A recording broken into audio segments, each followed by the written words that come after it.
The views and opinions expressed by tonight's guest and topic of discussion do not necessarily represent the official policy or position of Spaced Out Radio, Spaced Out Weekend, Spaced Out Radio Limited, its hosts, syndicated carriers, or anyone associated with this broadcast.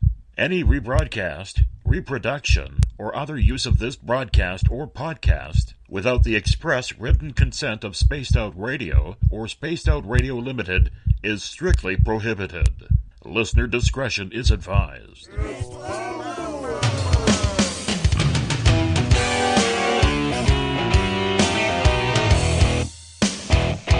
Bumblefoot.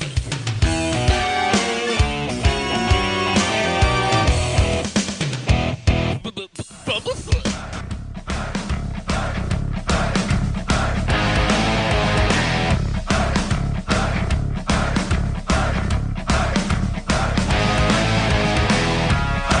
Are you experienced? Stop right there!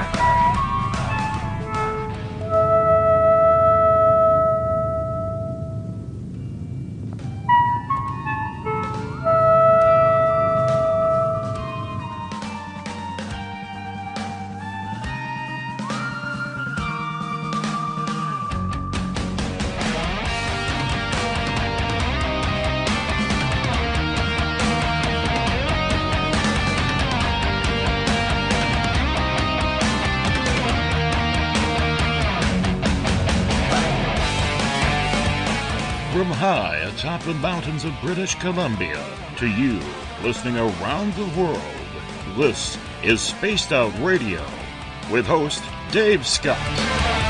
They let us play with all our toys. They let us think that we're big boys. They let us make a lot of noise, but we ain't rule the world. They let us think we're Superman. You can follow us on our website, spacedoutradio.com, on iTunes and TuneIn. Follow Dave on Twitter at Spaced Out Radio, on Facebook at Spaced Out Radio Show, or on our YouTube channel, Spaced Out Radio Show. I try to act so cool, but you know I'm just a fool for you. For you. I will stop till I reach the top just to be there with you. Dave, oh Dave, are you playing with Bigfoot and aliens again? Dad, you gotta stop haunting the ghost. It's scaring them. All right, seriously, put down the pointy sticks. Oh, the deeper I fall. Okay! Game on! Game on!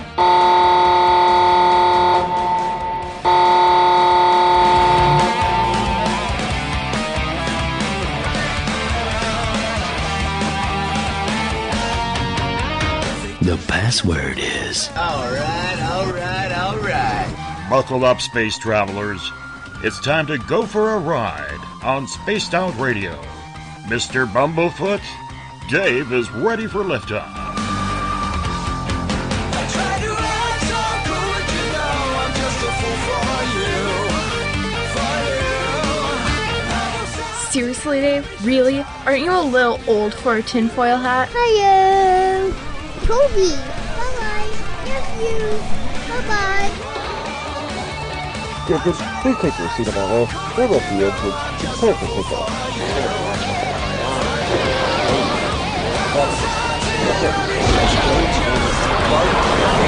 Start. 2, 1. Boost ignition and lift off. I'm such a lucky guy, 'cause after all this time, it's like the deeper I go, the deeper I fall. The deeper I go, the deeper I Good evening and welcome to Spaced Out Radio tonight. I am your host, Dave Scott. It's great to have you along for the ride for a brand new week this Monday, December 4th, Tuesday, December 5th. If you're on the East Coast or across the pond, hope you had a great day and night. We are live right here in the Great White North on top of the mountains of central British Columbia, as we are here 7 nights a week for your listening needs. We welcome in all of our affiliates. WQEE 99 Rock the Key down in Noonan, Georgia, home of The Walking Dead.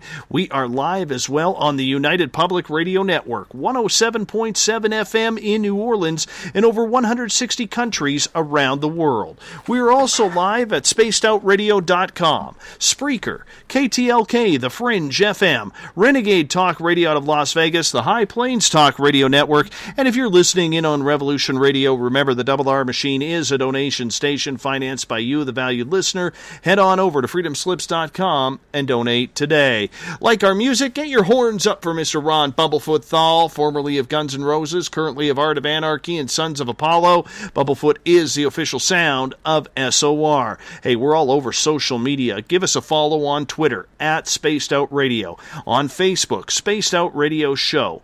On Instagram, you can follow me at Dave Scott, SOR. Subscribe to our brand new YouTube channel, Spaced Out Radio. Listen to us on iHeartRadio in the United States. TalkStream Live. Tune us in on TuneIn. Download and subscribe to our shows on iTunes. Of course, our website is spacedoutradio.com. And we're in the process of revamping our Patreon account. I'll let you know when it is done. Hopefully it'll be done by later this week, but for as low as $1 a month, you can go to Patreon and become a patron of SOR as well. We have 2 chat rooms for you to take part in if you want to take questions on this show or get questions to our guest. You can either be signed in to Spreaker or on Facebook at the SOR Space Travelers Group.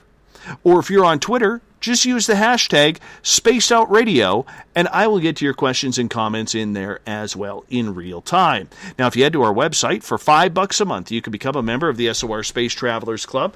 You can also shop at our Spaced Out Radio store. Read up on everything strange, odd, and paranormal with the Encounter Online. Read up on my latest blog as well, and if you've had an experience you can't explain, fill out an SOR Sightlines report. We also have great videos from Tim Doyle's UFO Seekers, Leslie Mitchell's Contact TV, and so much more. We kick off the first week of December with an amazing topic, and with a conversation most of us have wished for at least one time in our life. What's it like to have a conversation with God? Think about that for a second. The big guy himself. The man, the myth, the legend. Now, many out there will say that you do every day or night with prayer. But what if God answered back? What if you were able to have that conversation face to face? Tonight, we learn about the incredible story that is turning into a book called Absolute Reality. A non-religious fellow named Joshua Okerson who had a near-death experience.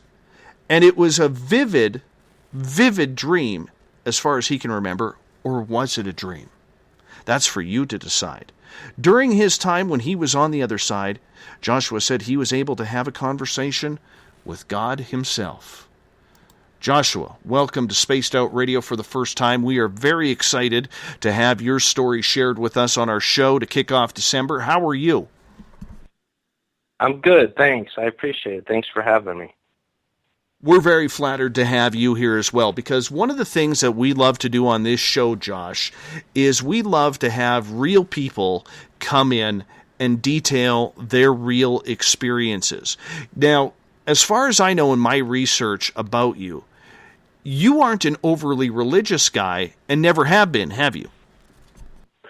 No, not. I wouldn't consider myself religious. I mean, my brothers and I were brought up in a Baptist church, but we didn't really adhere to any of the Christian values like praying before meals and stuff like that. And as I grew older, I guess I kind of fell away from the religious structure and just kind of got further away from God. But I always felt like there was something bigger than us, but I wasn't really sure what it was. So before we get into your incredible story, let's learn a little bit about you.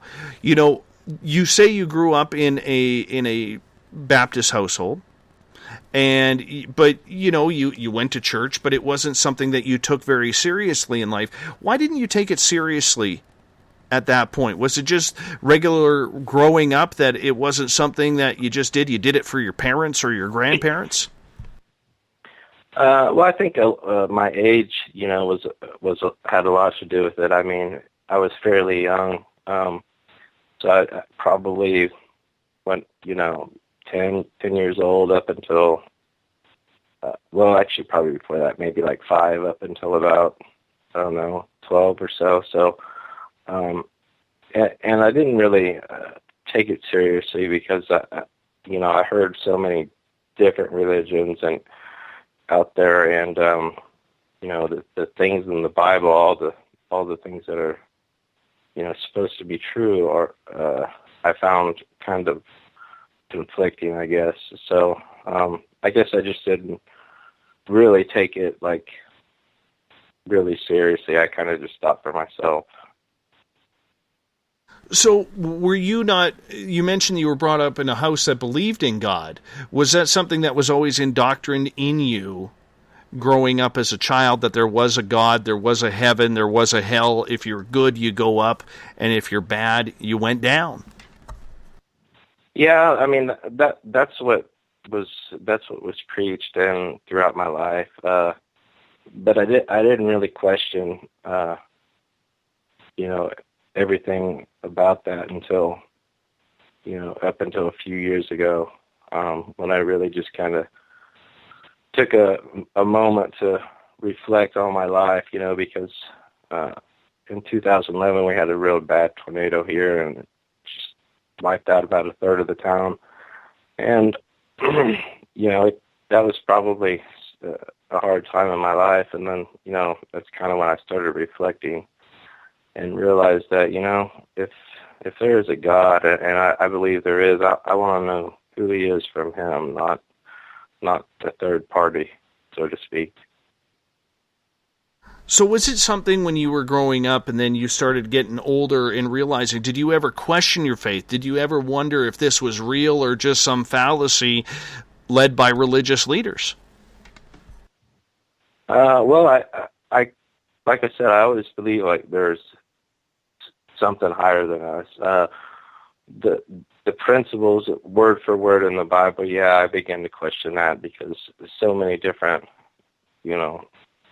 religions, basically, in my opinion, kind of believe the same thing, just go about it in a different manner. So I began to question what was portrayed to me as the absolute truth and the only truth. I began to question that.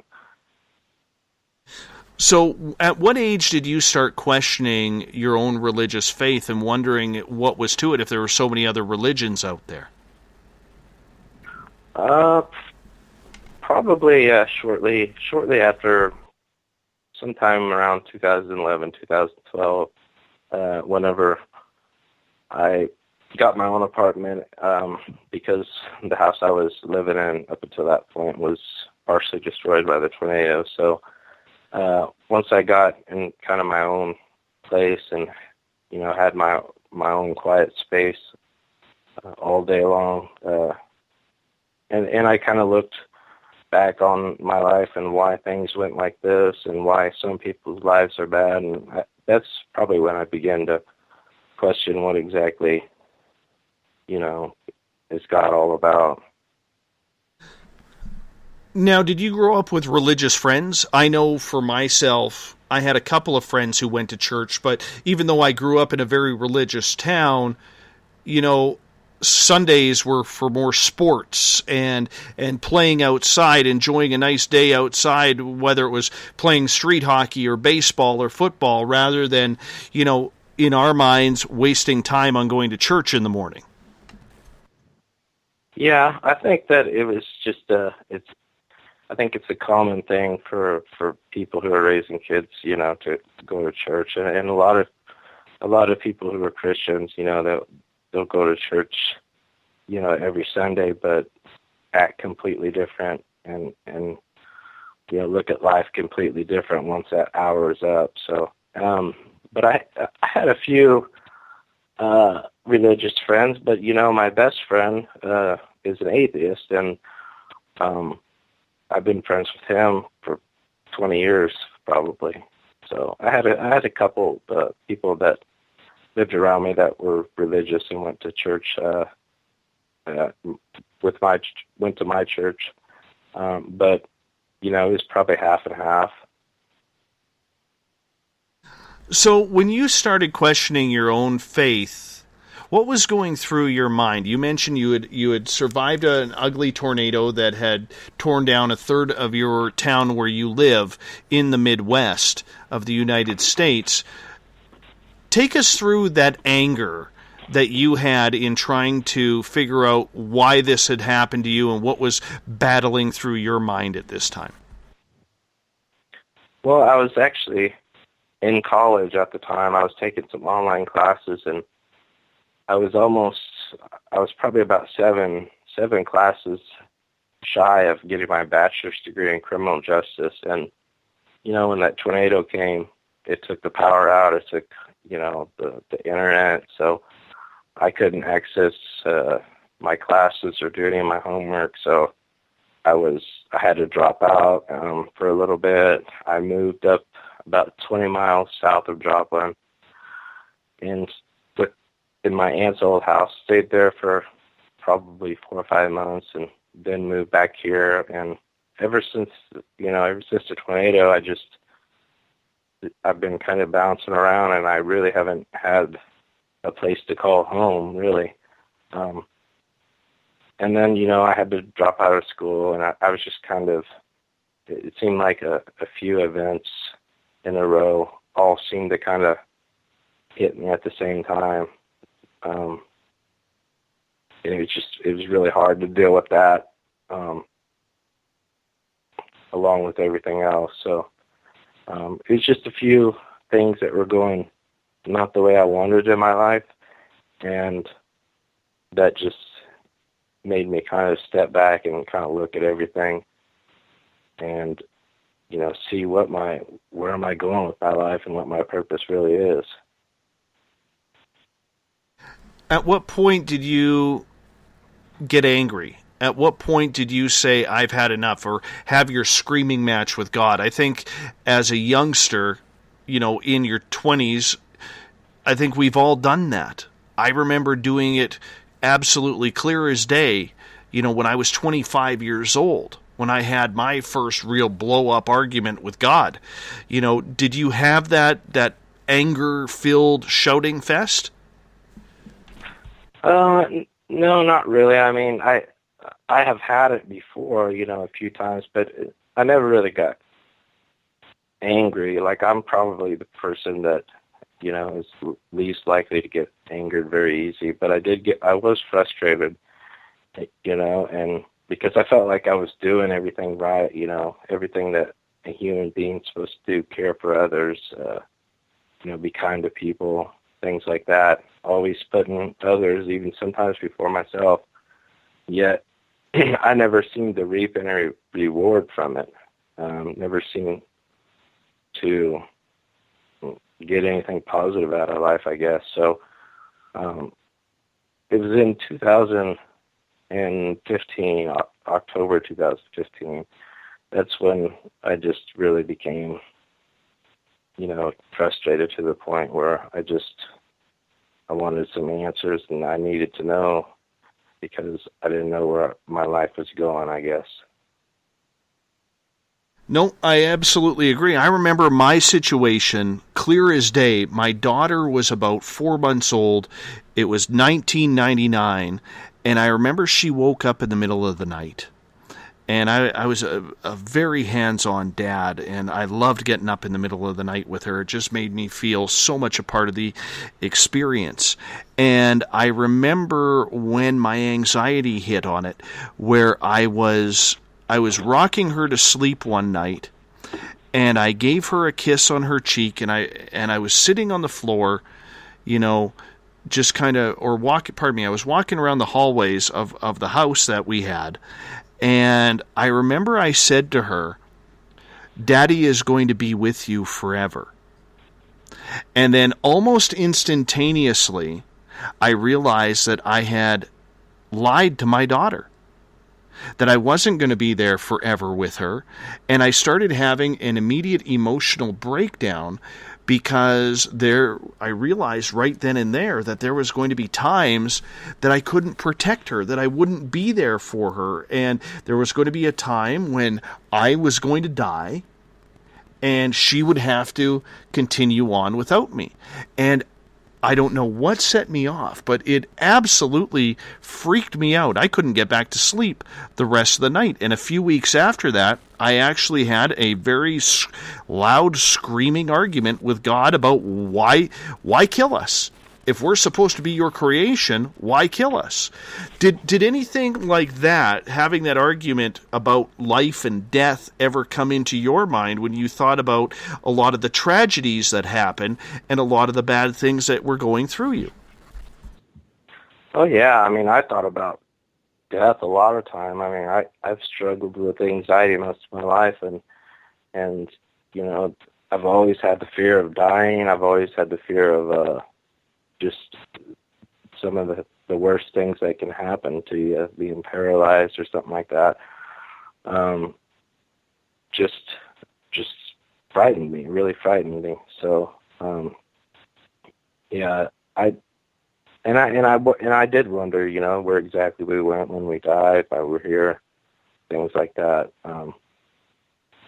But that's when I started to question things, you know, and wanted some more concrete answers, I guess. So when you were questioning your own faith, what was going through your life at that time? What was causing you? Was it just the early 20s, going out to the bars?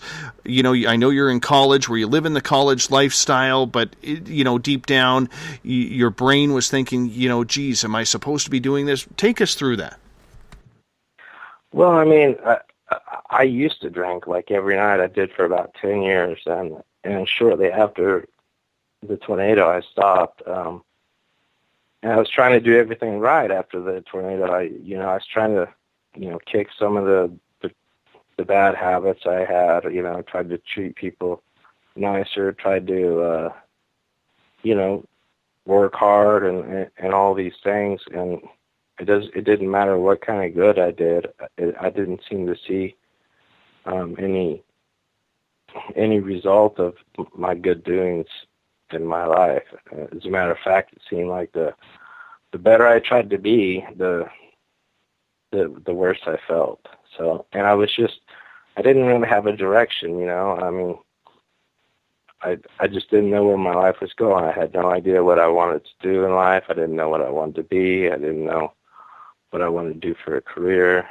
You know, I didn't know where I wanted to live. I didn't really know anything. I still don't have the answer to a lot of that, but that's kind of what led me to, you know, seek God out, like, directly, in a more direct way. Was your drinking caused by the tornado in the events of what had happened there? No, I just, it was something that I started probably when I was 18 and did it till about 28. I did it pretty much every night. It seemed to help the anxiety a lot that was, you know, that I struggled with on a daily basis. And it just, somehow it was like it gave me the confidence, and it made me feel better than being anxious. And I didn't do it, you know, in the daytime. I would just, you know, I'd get up, do my schoolwork, and then go to the bar. And that was my life for about 10 years. And then I gave that up, and my social life kind of went with it. And, you know, again, that's when you start to question things and wonder where your life is really going. So the drinking wasn't caused by the tornado.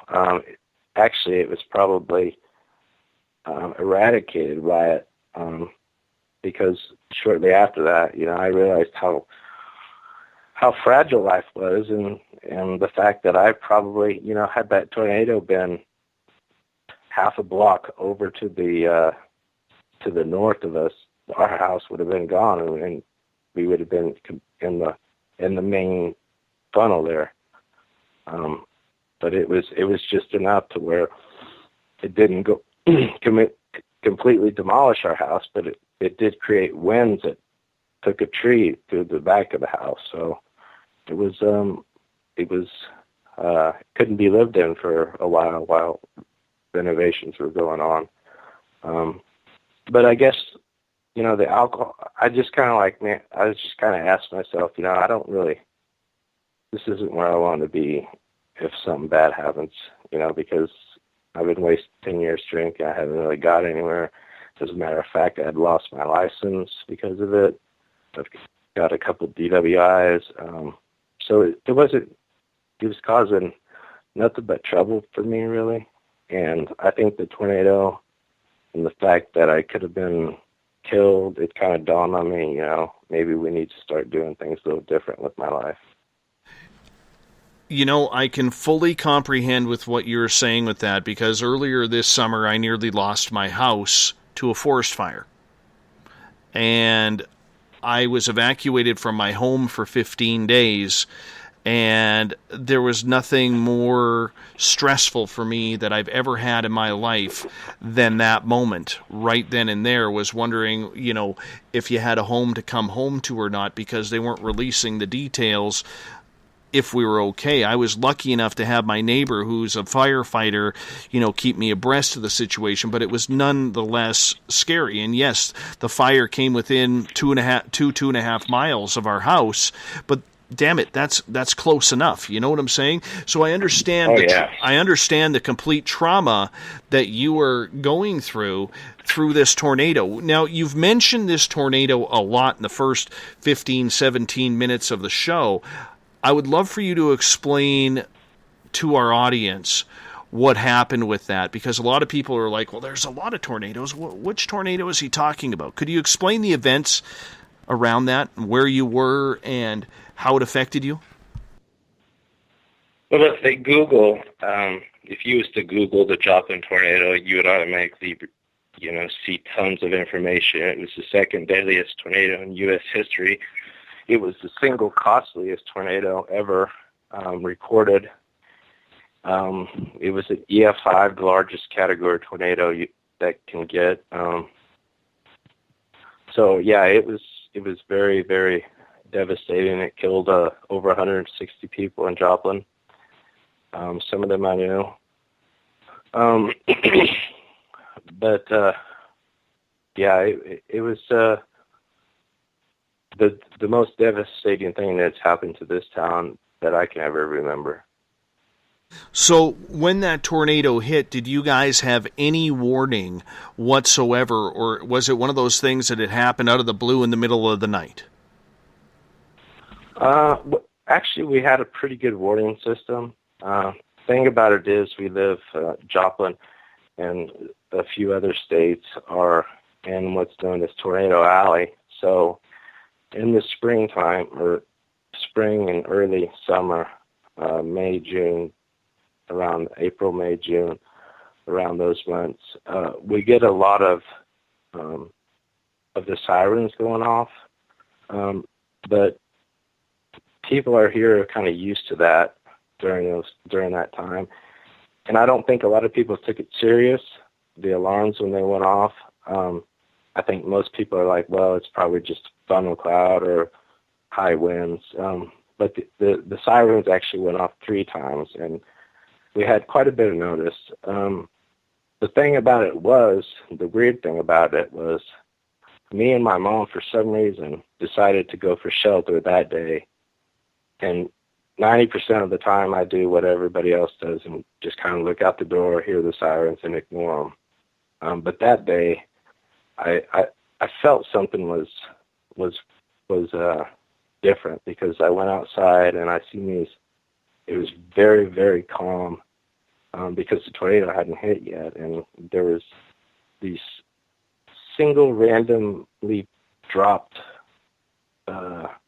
balls of hail that were about the size of an egg. And I was like, well, the first thing, anytime there's hail, it's probably going to be dangerous. And my mom said she looked out the back door and saw nothing but blackness. So we decided to go across the street and into a house that was for sale at the time. And we walked down into the cellar, and probably within 2 minutes of doing that, it hit. So for people we had plenty of warning. I think a lot more lives could have been spared if had people taken it seriously. And that's a case up here, too. Like when the forest fires were ravaging through our area, we were lucky. Not a single person was killed. But people were stubborn. People were like, I'm not leaving my home. I'll just put my sprinklers on and I'll fight it myself. They don't understand the temperature, the danger of it all. That a forest fire, when you have 40, 50, 60-foot flames, they go over your top of your house and get the other side as well at the same time. So for somebody who has never lived through a tornado, and I've been through one in my life, and that was in 1987 in Edmonton, Alberta, Canada, where I was 13 years old, and my dad, my cousin, and I were on the golf course when this massive storm hit that ended up turning into a major, I believe it was a Category 4, maybe a Category 5 tornado, one of the two, that ripped through the city and the suburbs of it. For people who have never been through a tornado experience, could you explain what that's like? Well, this was my first prior big storm, but it's kind of surreal. I mean, I remember looking when I was in the basement. They had a small window, probably about 4 inches by a foot long, 4 inches wide, and I remember just kind of looking out, and the sound that it made, it was like a rhythm of womp womp womp womp womp womp, and like a vacuuming sound at the same time, like picking up like macaroni or something, just kind of a rattling noise, and it just got completely black, like when it actually went by. And it was actually so big that my brother was actually in the tornado. He was in the garage of one of his friend's house, and the tornado had one wall of the tornado had passed, and he was in the eye, and it was so big that he had time to get out of the garage and go underneath the tree for better coverage before the wall actually came back and hit the second time. So it was pretty big, but the whole thing it's just kind of surreal. You don't really know exactly what's happening, and I guess even if you do, you're kind of in denial because nothing ever happens like that here in Joplin. Nothing ever happens to me like that. That's what you're thinking kind of whenever it's happening, and shortly after. I really didn't realize how severe it was until I actually started looking around town at the main path of where it had hit, and everything was just completely leveled. What was going through your mind when you saw the town absolutely leveled and all of a sudden nothing is there, nothing is recognizable to you? It was tough to take in. It was just, like I said, really, really surreal.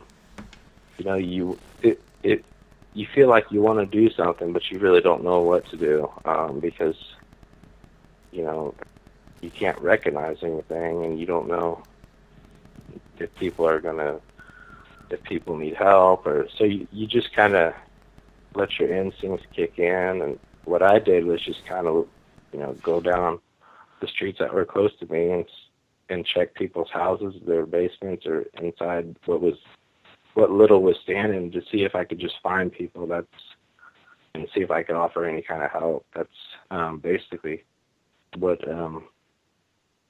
my reaction was. But Okay, you mentioned something very important there, that all of a sudden you start scrambling, looking at in people's yards and what is left of their houses and their garages, looking to see if there was any survivors or any bodies, anything that you could do to help. I don't think a lot of us, Josh, have been in that situation where all of a sudden we're looking for people to see if they're dead or alive, our neighbors, our friends, our family. You know, what goes through your mind? Is the adrenaline so high that you don't even think about it? Or do you go into almost like a controlled panic state where you feel that you have to do this even though you might not enjoy the consequences?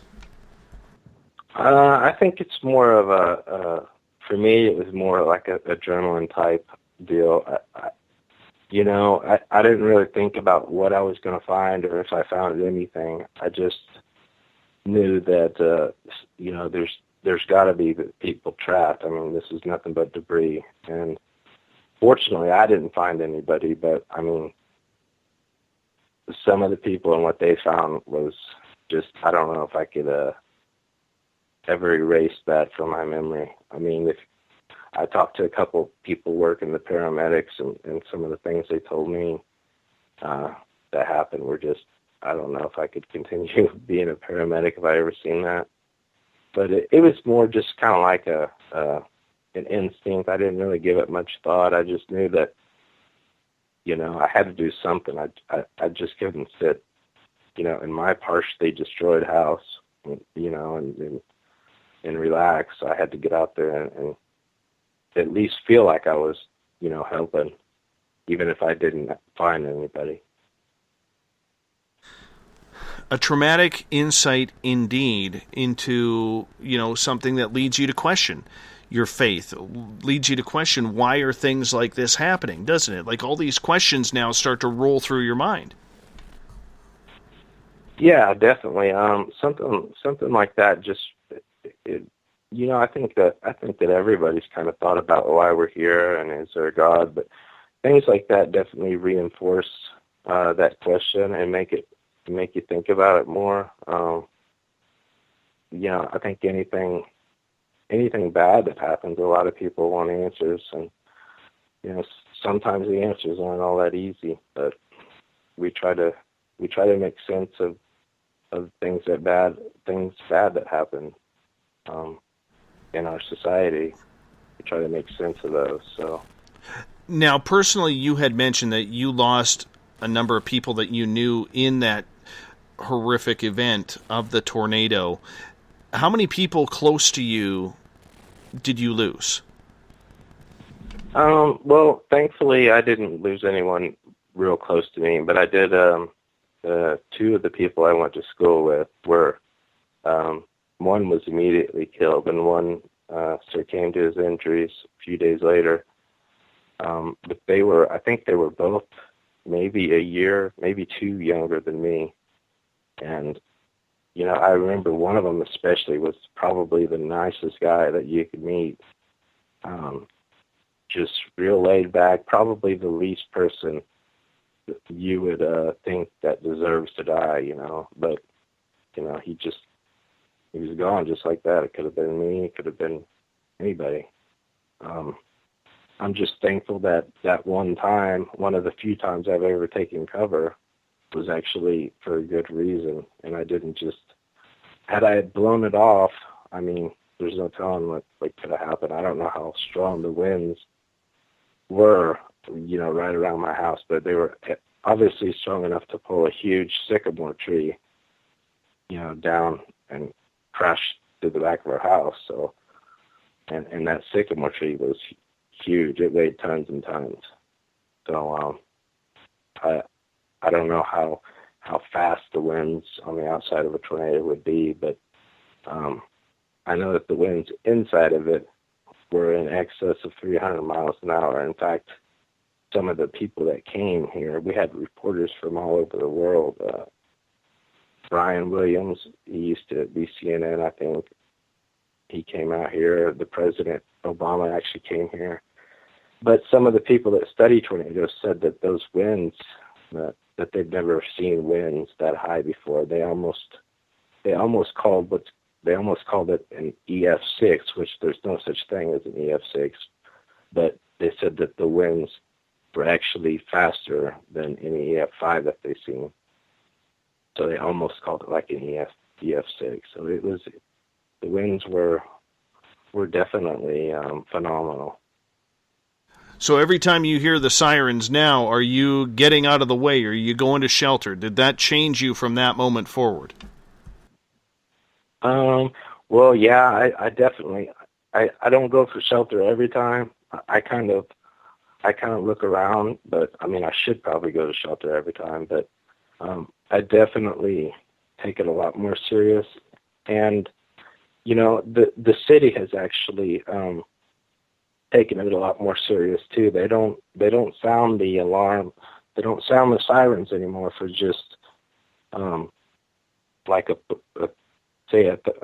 tornado watch or high winds. They don't sound that. They don't want to get the public, you know, hyped up. So they now, since the tornado, they only sound it if it's a really, really, really good reason, which is good because now people, you know, when they hear it, they're like, well, the city's, you know, that there's something serious happening.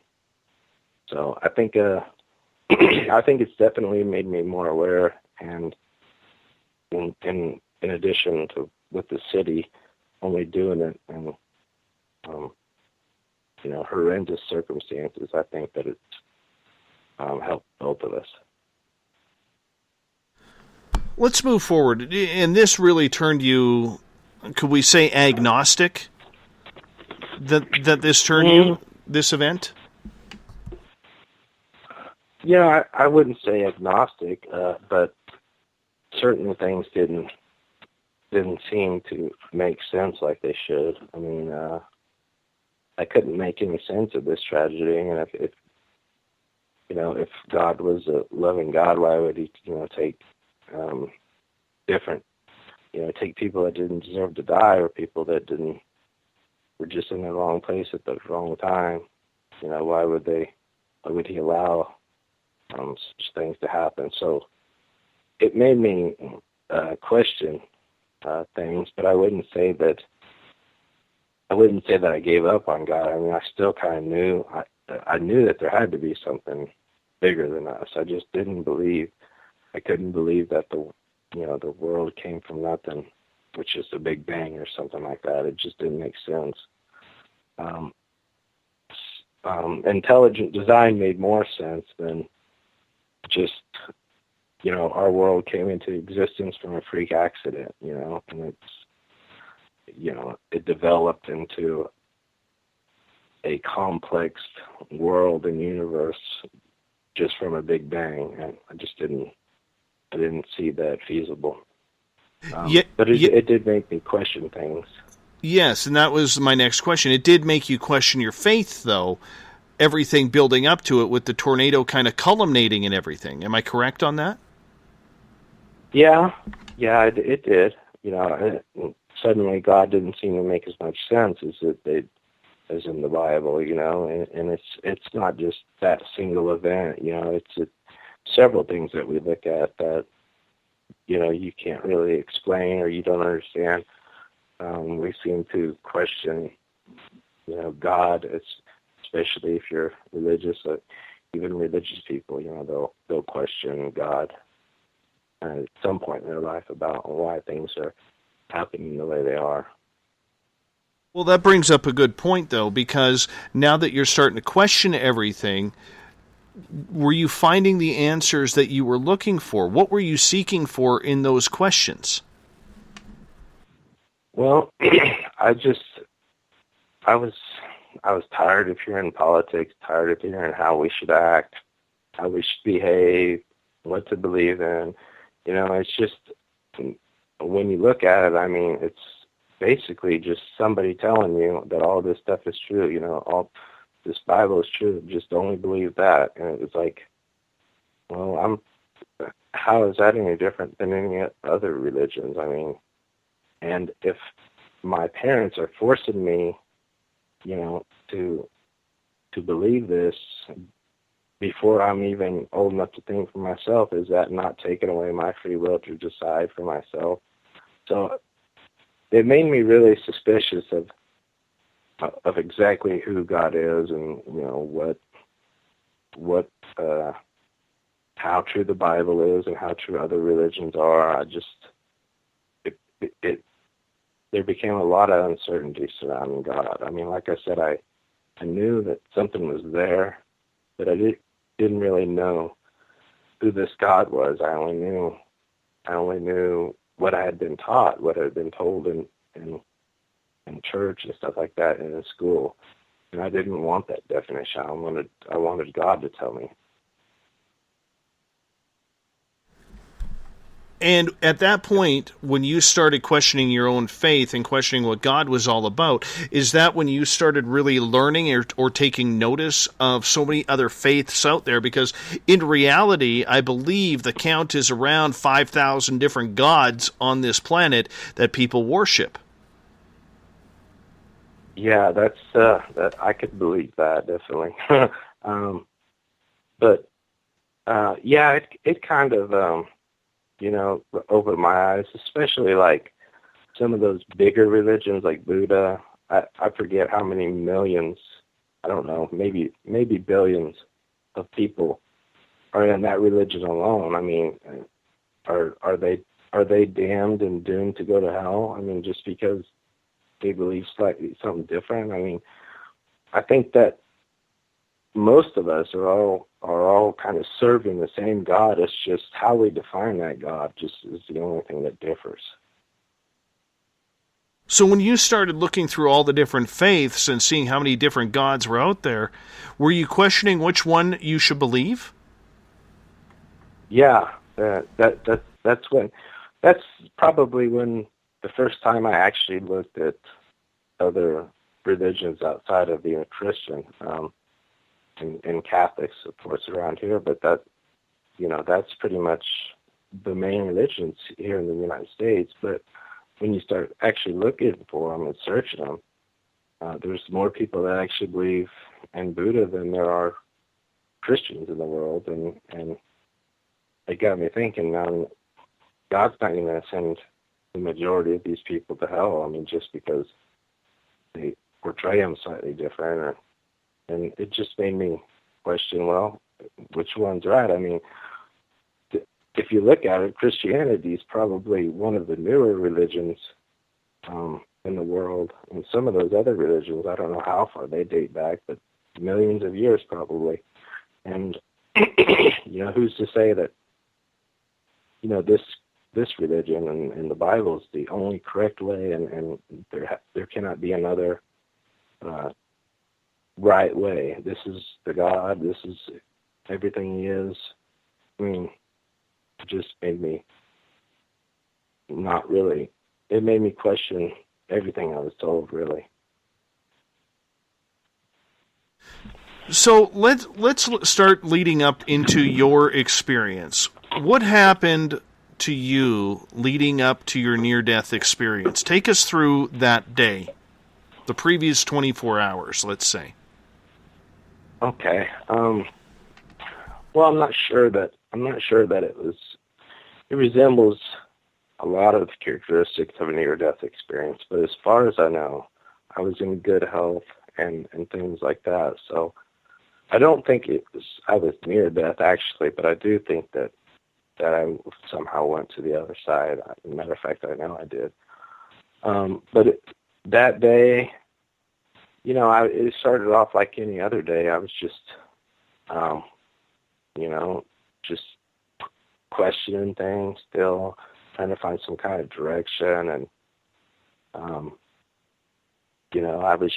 I just came to the point where I didn't want to think about it anymore. I was just so frustrated because, up until that point, all my conversations with God had just been one-sided, when I was praying. But I suppose around 6 p.m. on October 6th, I laid down to take a nap, and I couldn't fall asleep because for some reason my mind was constantly trying to solve these problems and trying to So I just said, hey, and I was sincere about it. I was probably, versus sometimes when you just pray, it makes you feel good, but I was actually sincere. I mean, I meant it. And I asked him, who are you? And I just kind of told him, if you're up there, I need to know what I'm doing wrong, or point me in the right direction, that kind of thing.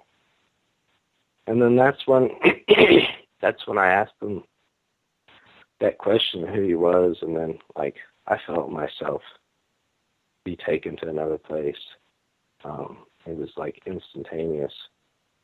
And then so you didn't have a car accident or an overdose or something along those lines, cancer or anything tragic happen.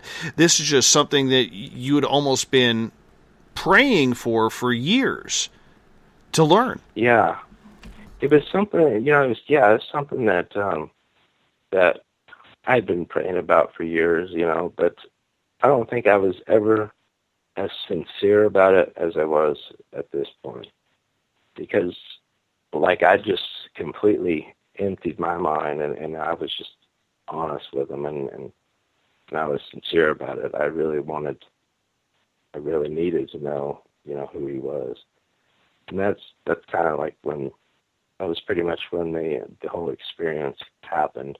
And it was weird because I don't know how to explain this, but it happened on October 6th.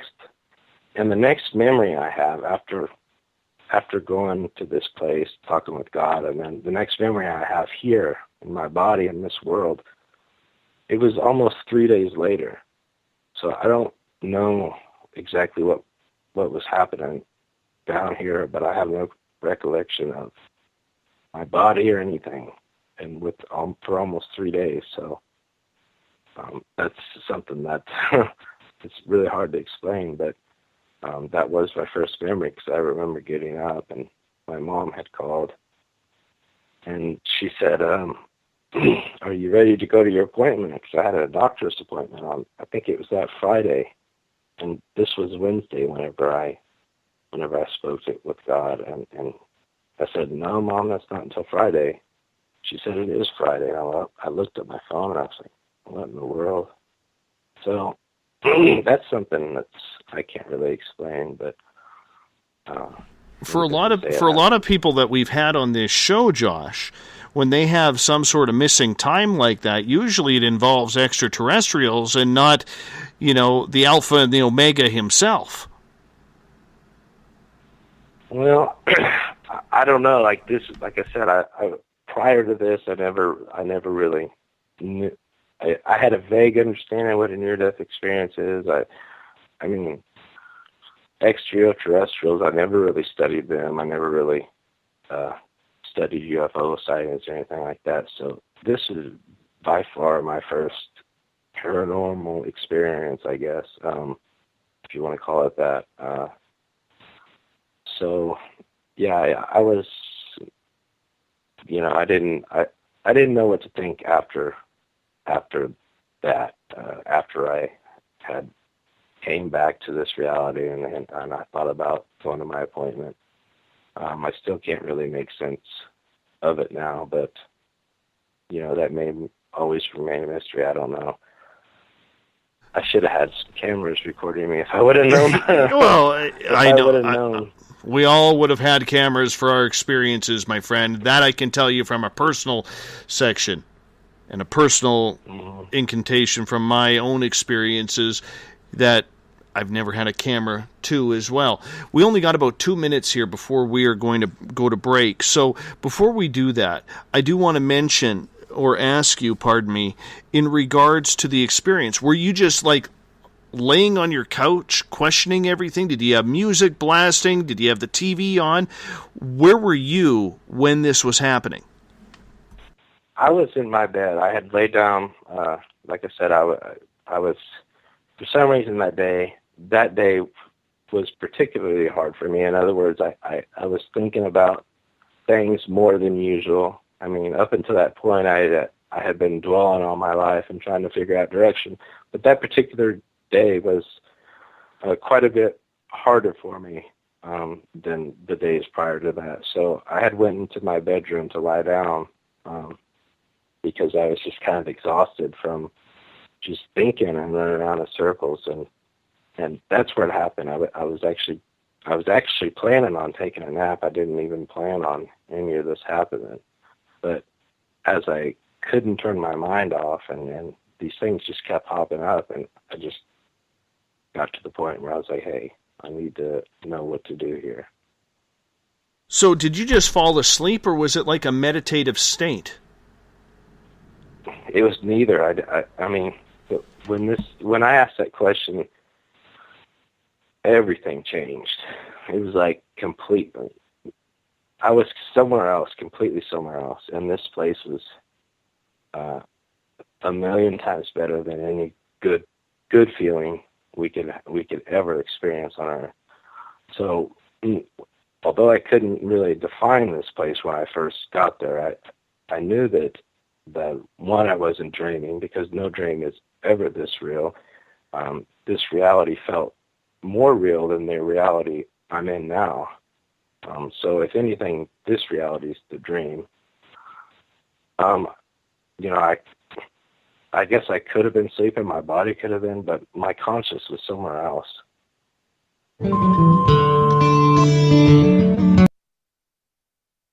And on that note, I'm going to get you to hold on here. That was a little bit of a louder beep than what I'm used to. But we're going to go to our first commercial break of the night. Our guest tonight is Joshua Okerson. He's writing a book called Absolute Reality right now, where he's talking about his experience having a conversation with God after a near-death experience. It's going to be a great next couple of hours with Josh. I hope you guys continue on, because your questions are coming up next as well. We will get to it in hour number 2 right after this.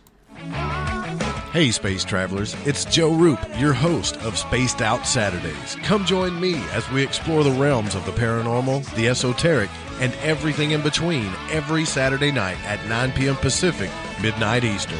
You know the truth is out there. Don't get caught sleepwalking. Come join Spaced Out Saturdays. That's every Saturday night, 9 p.m. Pacific, midnight Eastern, right here on SpacedOutRadio.com. Psychic Sundays, spiritual communication, ET contact, Sasquatch in your backyard. We will have it all on Cosmic Passport with me, Elizabeth Anglin. Each Sunday, starting at 9 p.m. Pacific, midnight Eastern, at SpacedOutRadio.com, I will take you on a journey of enlightenment. The goal is learning from the soul on out. We'd love it if you joined our experience. Cosmic Passport, heard Sundays at SpacedOutRadio.com. 365 days a year, we're in the field, investigating UFO sightings, talking to alien abductees, and visiting secret military locations like Area 51. We're UFO Seekers, official partner of Spaced Out Radio. Follow our daily search for the truth at ufoseekers.com or like us on social media. Catch us on Spaced Out Radio every third Monday of the month as we discuss Area 51, UFOs, and more. And also, don't forget to subscribe to us on YouTube.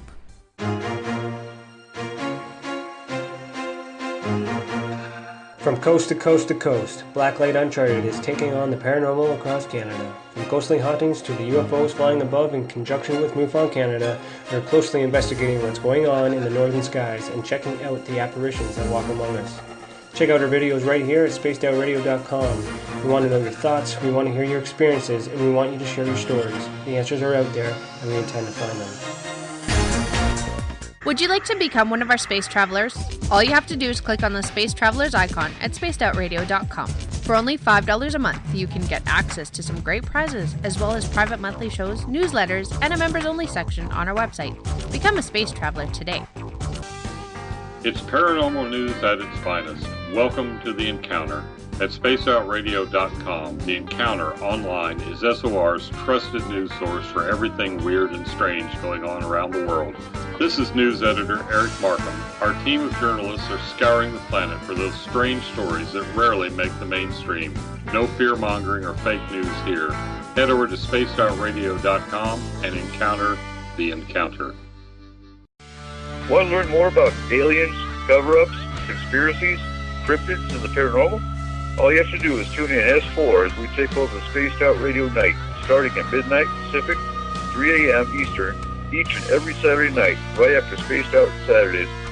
Hi there, this is Eric Cooper from Forest Moon Paranormal. Join me, Corey Ruiz, and friends as we discuss the hot topics of the night. It's fun, entertaining, and as dark as the night. Find us at spacedoutradio.com.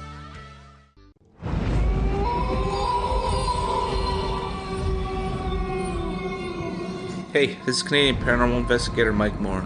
The third Wednesday of every month, I'll be teaming up with Dave Scott to bring you Ghosts of the Great White North. Each month, we will bring on guests from across Canada to discuss their ghostly encounters. Canada is a paranormal hotbed with stories you've never heard, so we're going to bring them to you. So get comfy on your Chesterfield, grab a donut, and join us, eh?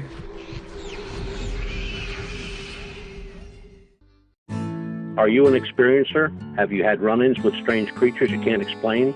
ETs, Dogman, Bigfoot, werewolves? They're enough to scare the daylights out of anyone. Hi there, I'm Butch Witkowski from your 4-Cop. And on the last Monday of every month, you can listen to me and the host, Dave Scott, talk about the weird and the strange being reported on Spaced Out Radio. I'm going to bring my investigations and sources, you bring your experiences, and we'll figure out the rest together. Strange Days on Spaced Out Radio. Come tune us in at spacedoutradio.com. There's a lot of strange going on in this world, and we can help you find out what's going on with you. Paranormal, cryptids, UFOs in the sky, aliens in your bedroom tickling your toes. We have the investigators you need to find out the answers you deserve. All you have to do is head to spacedoutradio.com. Your information is 100% confidential. The SOR Sightlines Report. It's free, and we're here to help. Are you interested in advertising on Spaced Out Radio? Head to our website at spacedoutradio.com and click on our Advertising tab. There, you will find an assortment of ways you can get your product out there with us, from radio commercials to banners and social media. Have a product you like our hosts to endorse? We can do that too. Visit spacedoutradio.com for more details. Don't have time to listen to Spaced Out Radio Live? Wherever you are, the car, the office, the shower, or even if you're traveling, we're right here for you. Each Spaced Out Radio show can be found on iTunes, TuneIn, and on our YouTube channel, Spaced Out Radio Show. It's the perfect way for you to catch up on our shows. For more information, just head over to our website, spacedoutradio.com, and tune in to us today.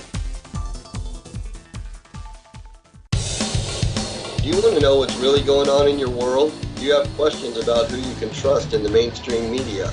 Then look no further than the Rebel Planet. Come get the straight answers right here at spacedoutradio.com. Join me, Jamie Sexton, creator of Rebel Planet News, as I fill you in on the stories behind the stories. All you truth seekers, be sure to tune in to Rebel Planet on spacedoutradio.com the third Thursday of every month.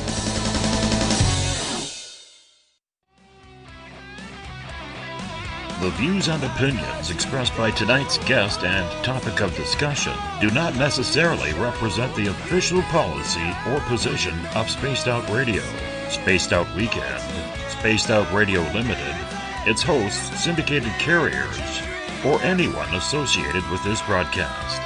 Would you like to connect with us? Head to spacedoutradio.com for all your latest show info. And hit us up on Twitter using the hashtag SpacedOutRadio. Now, back to Dave Scott and SOR. Welcome back to the second hour of Spaced Out Radio tonight. I am your host, Dave Scott. Great to have you with us. Tomorrow night on the program, it's the Spiritual You. We do it the first Tuesday of every month. Rachel Kirkland, the modern shaman, comes in to answer all your questions about spirituality, shamanism, psychic ability, and so much more. We get going at 9 p.m. Pacific, midnight Eastern Time at spacedoutradio.com. We want to welcome in everyone listening in on WQEE E99 Rock the Key down in Noonan, Georgia, home of The Walking Dead. We are live as well on the United Public Radio Network, 107.7 FM in New Orleans, and over 160 countries around the world. We are also live on the Fringe.fm, Renegade Talk Radio out of Las Vegas. And if you're listening in on Revolution Radio, remember the Double R Machine is a donation station financed by you, the valued listener. Head on over to freedomslips.com and donate today. Bill Cardwell has set the password for tonight in the SOR Space Travelers Club. A panthropinization is your password. Make sure you use it wisely, Space Travelers, as Bill sets the password each and every night right here on the mighty SOR. Now, if you want to follow us on social media, you could do so on Twitter at Spaced Out Radio. Use the hashtag Spaced Out Radio if you want to connect live with me during the show as well. Give our Facebook page a like, Spaced Out Radio Show. You can also come join us for live chat on Facebook in the SOR Space Travelers group. We're on Instagram, Dave Scott SOR. Subscribe to our brand new YouTube channel, Spaced Out Radio. We're on iHeartRadio in the United States, TalkStream Live. Tune us in on TuneIn. Download and subscribe to our shows on iTunes. Our website is spacedoutradio.com, where we have a plethora of features for you, including joining the SOR Space Travelers Club for $5 a month. Rock out to some Bumblefoot. Shop at our Spaced Out Radio store. You can watch great videos from UFO seekers and Contact TV as well. Read up on everything weird, strange, and paranormal in the Encounter online. Everything at spacedoutradio.com. Tonight we are talking about having a conversation with God. Our guest tonight, Joshua Okerson, had this happen just a few years ago. Just contemplating. Was it meditative? Was it a near-death experience? Josh, welcome back. Thanks. So right before the break, we were talking about whether or not it was a meditative experience that all of a sudden kind of put you into this trance where you lost 2 days, or whether you actually died and came back. What do you think it was? Well, I don't think that I died or even came close to death, but I do believe that what I experienced was probably most similar to people who have had near-death experiences. Based on what they say, it's very similar to what my experience was like. But I just think that I experienced it without being near-death, so to speak. What did it feel like when you went into this trance?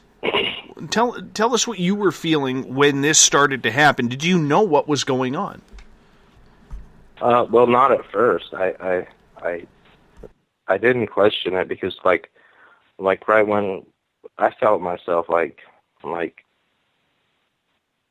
conscience, I felt it being just completely in a different place, and I didn't really question it at that time because the feeling that I had of love, like just an overwhelming amount of love, that's all I could really focus on for a while after I was with God. But I remember it. I remember it being dark at first, and so suddenly I became really hyper conscious. I was so finely in tune with everything around me, even though it was dark. I just felt a real deep connection, I guess, to my own self and of course to God. But it was dark at first, and I remember thinking, like, why, if this is, if I'm in the presence of God, why is it so dark?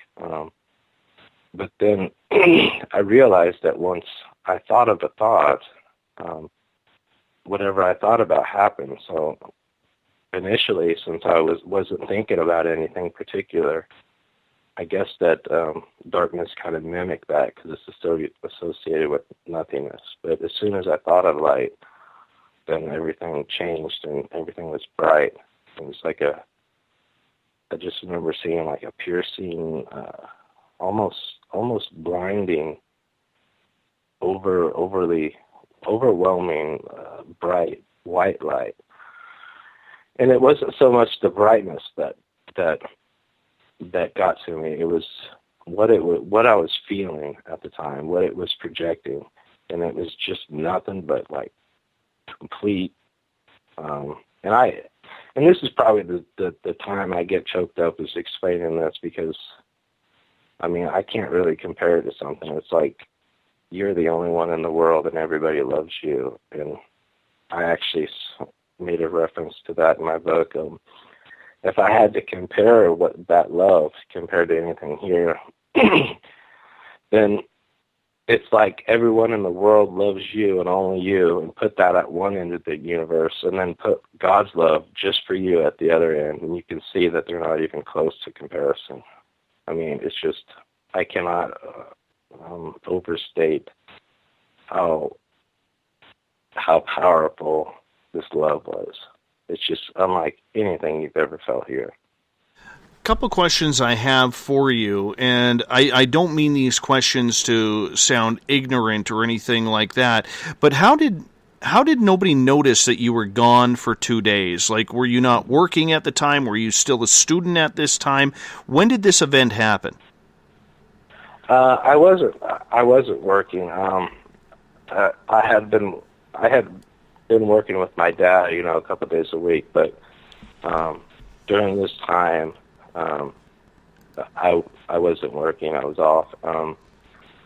My mom me and her wasn't talking a whole lot at the time, and that's about the only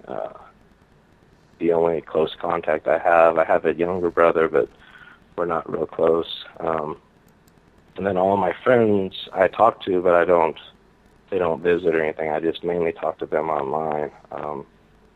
So I really didn't have anyone that regularly came over or anything like that. I was kind of, I had people come over every now and then, my mom and my dad. But I guess nobody had came to check on me at that time, I don't think. And I mean, unless, I was asleep through this, my body was asleep and they knocked on the door and I didn't answer, but I'm not sure. Mm-hmm. Yeah, and I can see where, if you don't have a lot of people dropping over and, you're taking a couple of days off, it's easy to have this happen. I've been at my house numerous times alone where nobody's checked on me. So, it's not out of the usual for something like this to happen. I don't know. It's like I said, it's the first time that, that this has happened to me. And I have a pretty bad memory, but to lose 2 days of memory is I've never had that happen before. And, maybe I was indeed conscious and walking throughout the house. I have no idea. It's something that I can't recall in any memory of. So I guess it just kind of, that's the one part about it that kind of even puzzles me sometimes. Right. I just don't really know what I did, how I went to the bathroom, how I ate or whatever, but of course I guess I could have not did any of that, I guess. I don't know. Just a little puzzling, but now a lot of people who will say, look, this seems really out of the ordinary, this story. How do we know that you were sober? How do we know that you weren't on any narcotics or hallucinogens that would cause something like this to happen? Well, that's a good question. And immediately after this, when I was writing my book, I kind of looked at this story from the outside, from somebody else looking at it in, and that's a reasonable question. I mean, most people do hallucinate on drugs and things of that nature. There's certain mental illnesses that have hallucinations, like schizophrenia, and that remains a good question. But usually when people have an illusion or they have some kind of dream or see something, they're aware that it's not real after after the event passes. But yet mine still seems like more real than ever. Also, the information I gained, some of it actually went against, my prior beliefs at that point. There's information that I found out that I couldn't have possibly made up under any circumstances, I believe. I don't think I could have made it up in a million years. There's just too many things that this was so delicately laid out to me. If it was an illusion, if it was my own mind, for example, wouldn't what I'm making up collaborate with what I already believe? I'm not, say for example, I'm not going to make something up that I don't believe myself. Yet, how could I make something up completely? Not only is it different from what I believed, but it's a completely new concept. So I just don't think that is even a possibility, because, like I said, this was more real than anything possible. And yes, I've drank in the past. I wasn't, I quit drinking in 2011, but I've been drunk, I've been sleep deprived, and I've never had anything happen like this before or after or since this experience. So, I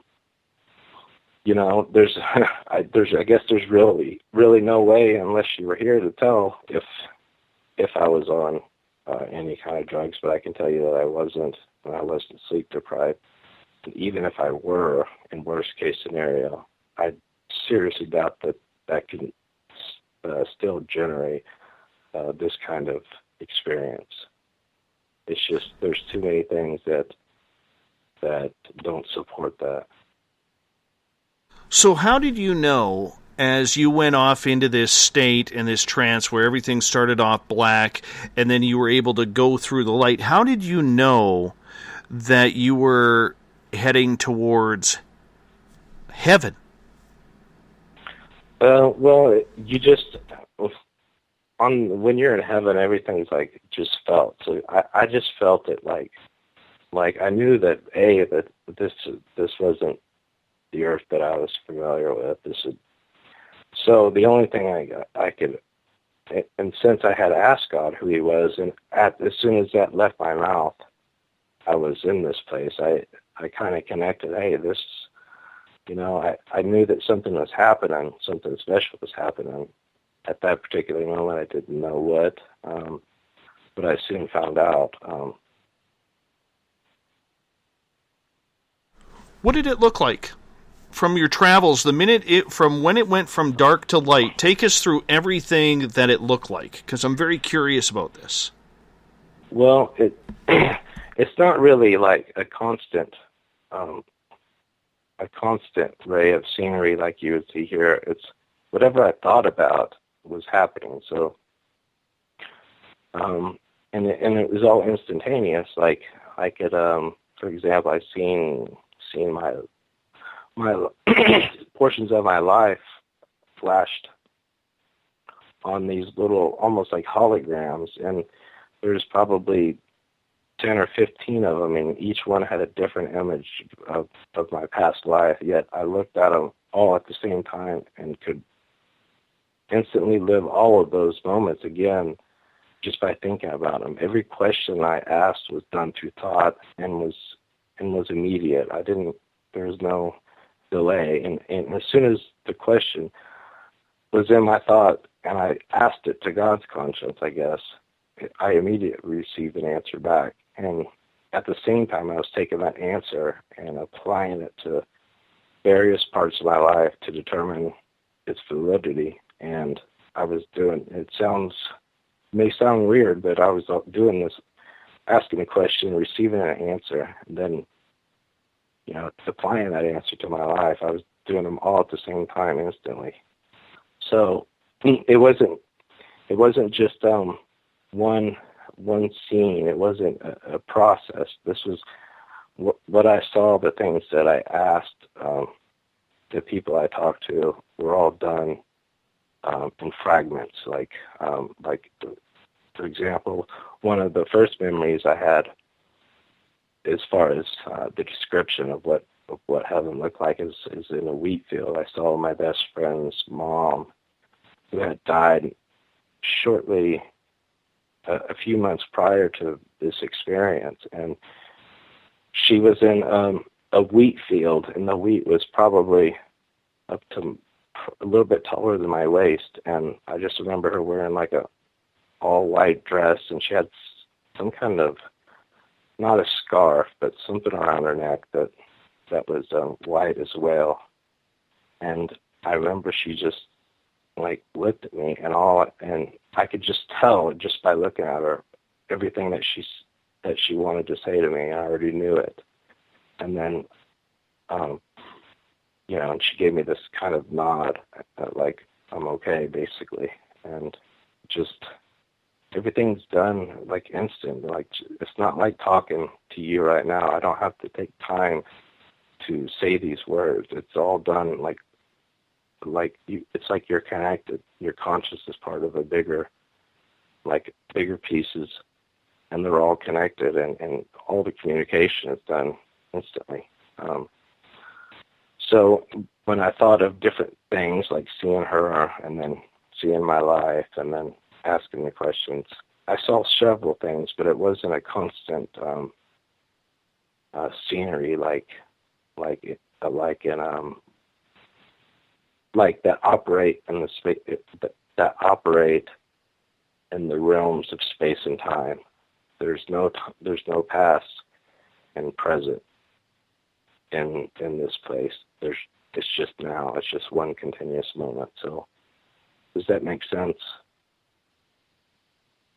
Yeah, it does make sense that you would see the wheat field and you saw your best friend's deceased mother on the other side, because, I mean, let's face it, we all hope to connect with people that we know on the other side.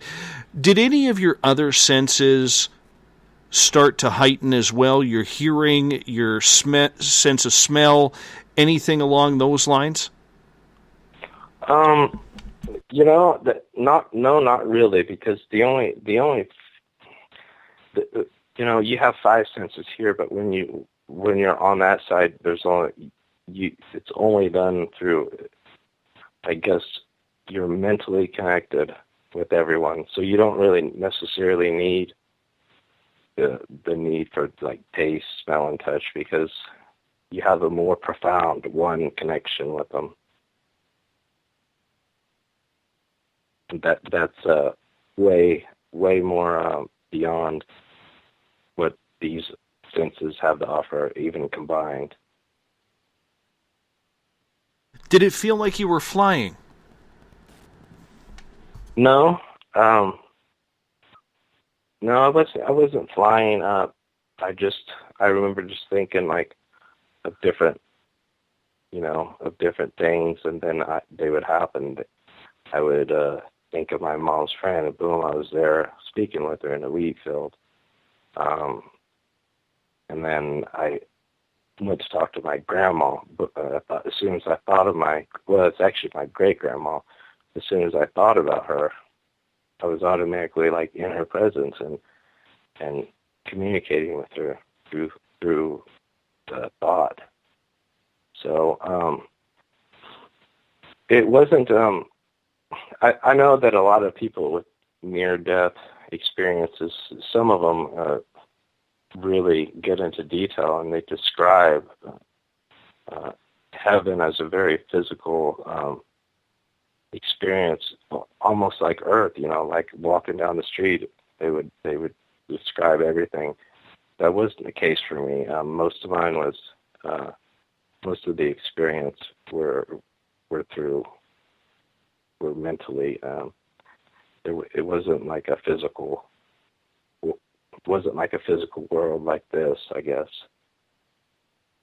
So it was very Zen-like, everything feeling like it's one. Yeah, exactly. And it's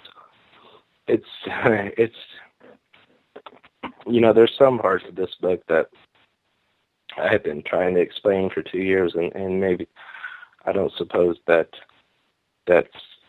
a couple things, a few things I don't think I can ever explain to where people would understand it unless you've experienced something similar. But like my thoughts and everyone else's thoughts and God's thoughts were all separate, yet we're also as one. Like we were part of like one consciousness, but we were all separate. In other words, like God had his own thoughts, I had my own thoughts, but our own thoughts were just happened to be the same. Does that make sense? I don't know if I can explain that very well, but well, it's pretty hard to explain something that has happened to you because whether it's positive or negative, it is traumatic. You know, you're not expecting to see what you're seeing. And in a lot of ways, I can fully comprehend what you're going through and how you're trying to explain it because I have seen some pretty weird things in my life over the last few years. And when people ask you, you know, how did you feel about it? It's hard to find the right words to truly explain everything that kind of went through your mind at that time. So, you know, I understand where you're having troubles explaining it. So I'm going to try and break it down in pieces here. Did it feel calm and peaceful? yes, very. And more so than, like I said, that was the very first thing I noticed. The overwhelming feeling of love and just complete peace. It's like you've arrived at your true destination. It's like you're finally, this place is like your real home. You feel like it's where you long to be, where you want to be, where you've always been, where you came from. It feels like almost like the sense that you're returning home to, you know, a comfortable place that you love. But yes, the peace was just absolutely everything, all my fear, worry, doubt, it just all dissolved. It left as soon as I was there. It just left my world, my mind, and I never experienced it, never thought about it the whole time that I was there. And which is saying something for me because, you know, I'm a pretty anxious person, and I have been most of my life. I worry unnecessarily about things, and to have that gone, to where even the fear of death was gone, is something incredible. I mean, it's changed completely how I look at things. So when you went through the light, is that when you started hearing the voice? Well, actually before that, like when I was in the darkness, I that was when I asked God, but like again, I didn't do it through audio. I just asked him through thought, you know, who are you? And he said that through thought back that he defined himself. Well, first of all, let me say this, that God is not any gender. He's not a male and he's not a female. I mean, he's not limited to one gender. I just say him or he because most people, you know, view God as a male figure. But he defined himself as unconditional love, and he said it is because of love that everything does and can exist.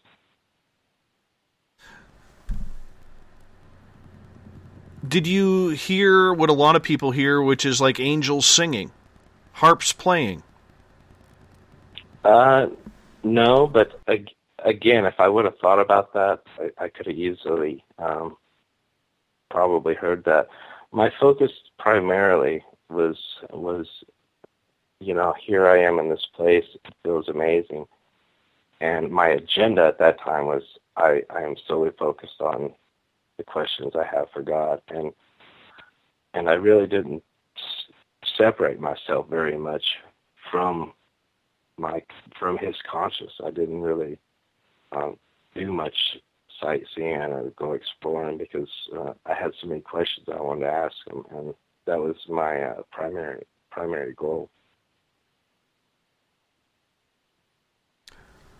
What made you all of a sudden open up and ask to speak to God? And how did that go, if you remember that conversation? I just remember like laying here like in bed and you know, frustrated with kind of how things were going in my life, and frustrated with the world in general, how, you know, the greed and the suffering and the things out there, the homelessness. It just kind of all got to me, and I just wanted to figure out, you know, what is the meaning of life, and why are all these things that I don't understand happening? And you know, I asked him. And this was a little bit different than my normal conversation because, like I said, I was sincere, and not only that, but I didn't come to God with any bias. In other words, I didn't come to him expecting him to tell me anything or the other. I just came completely open-minded. I didn't expect him to tell me he's the God from the Bible. I didn't expect him to tell me he's the Buddha God. I wanted to hear from him. It was like I cleared all my beliefs and everything I thought about God up until that point. I just cleared it from my mind. And when I did that, along with me asking sincere, that's when I gained this insight. We're going to get to some audience questions here. Shujin, a brand new listener listening in tonight for the first time. Thank you so much, Shu, for checking Spaced Out Radio out. I hope you have a good night listening to us. Thank you so much. Shujin is asking, what questions were you all of a sudden getting through your mind to ask God? Was your mind racing? No, it was actually quite calm, but I did have a list that progressed as, you know, as my experience progressed. I asked him a lot of things. I asked him basically who he was, why we exist on Earth. He told me about the levels of consciousness that love and only love has the power to create. He also described love and its variables. He gave me his views on death, sin, and tragedy. And lastly, in my book, I tried to describe heaven from what I've seen, and that was has to do with the 3 levels of consciousness: the individual consciousness, the collective conscious, and what I call absolute conscious, or the conscious of God. So I probably had about 10 main questions I asked him, and those are actually the chapters to my book. So, in order to strike up that conversation, what was the first question you asked? I asked him, well, the first thing that made me think that, you know, that this, you asked me earlier, how do you know that it wasn't drug-induced or anything like that? And the first indicator I have of that was when I asked him, who are you? And then when he replied, he said my name, Joshua, which may not be real significant, but keep in mind that my name is Joshua, but nobody calls me that. I don't call myself that. No one I know calls me that. In fact, there's a few people that I have a real close relationship with actually call me nicknames. So if I was going to address myself, if I was making this up, or if it was a hallucinogen, then you would think that I would address myself as Josh, or hey, dude, or something.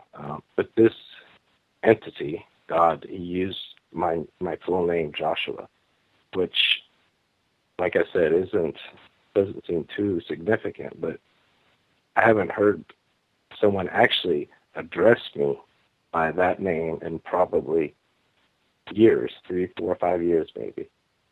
Most of the time, when people call me that, it's people of authority, like maybe a doctor on the first appointment or a teacher calling roll for the first time. I haven't heard that name prior to this experience in years. So, what did God first answer you to your first question? What did he say? He said, I said, "Who are you?" You know, that was my first question. That was my main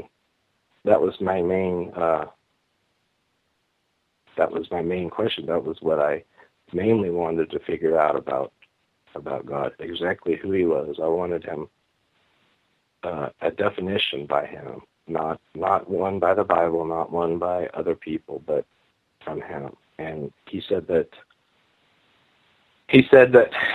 these were his exact words. He said that I am unconditional love, and it's because of love that everything can and does exist.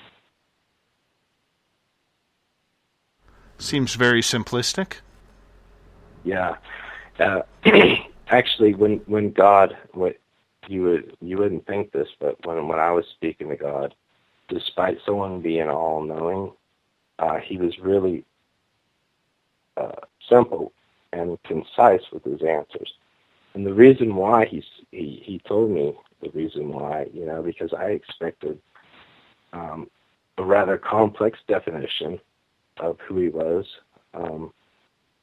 And he says that, you know, in heaven, everything is as simple and as pure as it can possibly be. In other words, he speaks simple and direct, and he doesn't elaborate, because the reason why he doesn't do this is because if he elaborated, if he told you more information, if he went into detail what he is and so forth and such, that he may tell you something that didn't directly relate to the question. And by doing this, he said, however benign it may be, it is infringing on my free will in order for me to, he can only provide an answer to the question. If he tells me more, he explained, that this is providing me with additional information that I may have not asked for or may not want, and that infringes on my free will. And he cannot do that. Does that make sense? Did you see him, or was it just a voice that was coming through? Well, he's not like one figure, like a person or something like that. He's in everything. So whatever's in heaven, he's in all of that. He could be a light. He could be an energy. He can be, other people, and there's no hierarchy. So everything's like, all the people are even, and even with God, because they're all one. Craig is asking, how did you know this was God and not just maybe your higher self-consciousness? Well, because it's hard to explain, but you just know, like when you're in the presence of God, because it's a place that you recognize. It's a person you recognize, even though that we've never, as far as I know, have met. But my higher consciousness, I'm not sure what that means, but I would think that would be within my own mind, just basically as sharp as I could possibly be. But if I was, I wouldn't have gained information that, one, I had not known about or ever read about, and two, actually some of it went against what I initially thought before the experience. So I don't I definitely don't believe that it could have been me or my self-conscious, because these things that I learned, they came from a separate source, and most of it was all new to me. Was it a euphoric experience that you were having? Like, you mentioned that it felt all love, all peace. Could you say it was euphoric, or maybe some sort of human ecstasy? Yes, definitely. But except with this, you can't really compare it to any kind of ecstasy you would feel here. But yeah, it was it's the best feeling you could ever feel. I mean, just the sheer amount of love. I mean, it's just impossible to ever put into words. But yeah, it was very euphoric. Gail is asking, in regards to you saying that God was just everywhere when you were having a conversation, what did you see while this communication was happening? Well, as he was answering my questions, I was thinking of, like I said, I was thinking about other things, like seeing my friend's mom, seeing my great-grandma. So I was able to actually be in front of my best friend's mom and be talking to my grandma. At the same time, God was giving me answers, and my mind could easily handle it. Nothing, everything is done instant. There is no time, so there's not a process of doing things. Everything's like instant. But yeah, God is more described as a feeling. Like I would describe him as love, and that's how he defined himself. But other things, you can define him as limitless, unipolar, like love.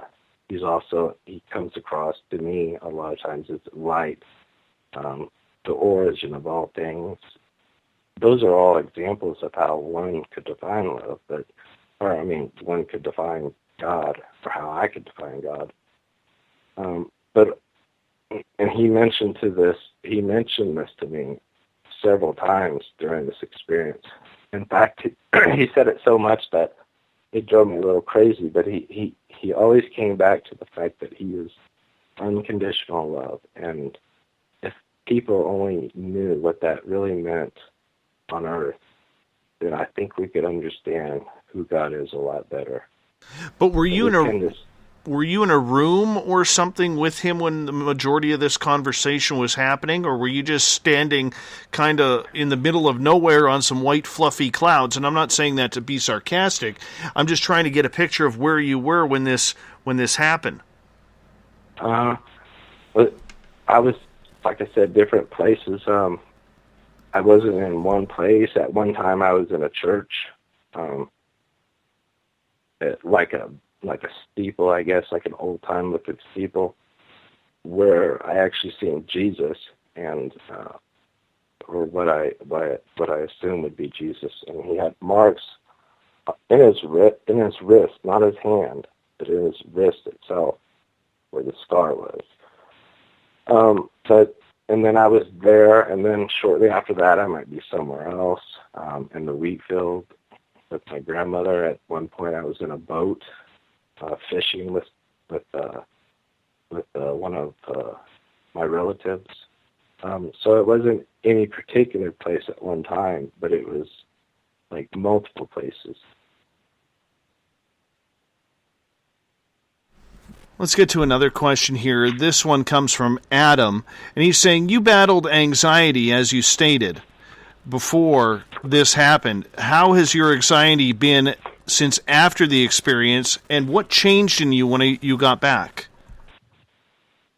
That's a good question.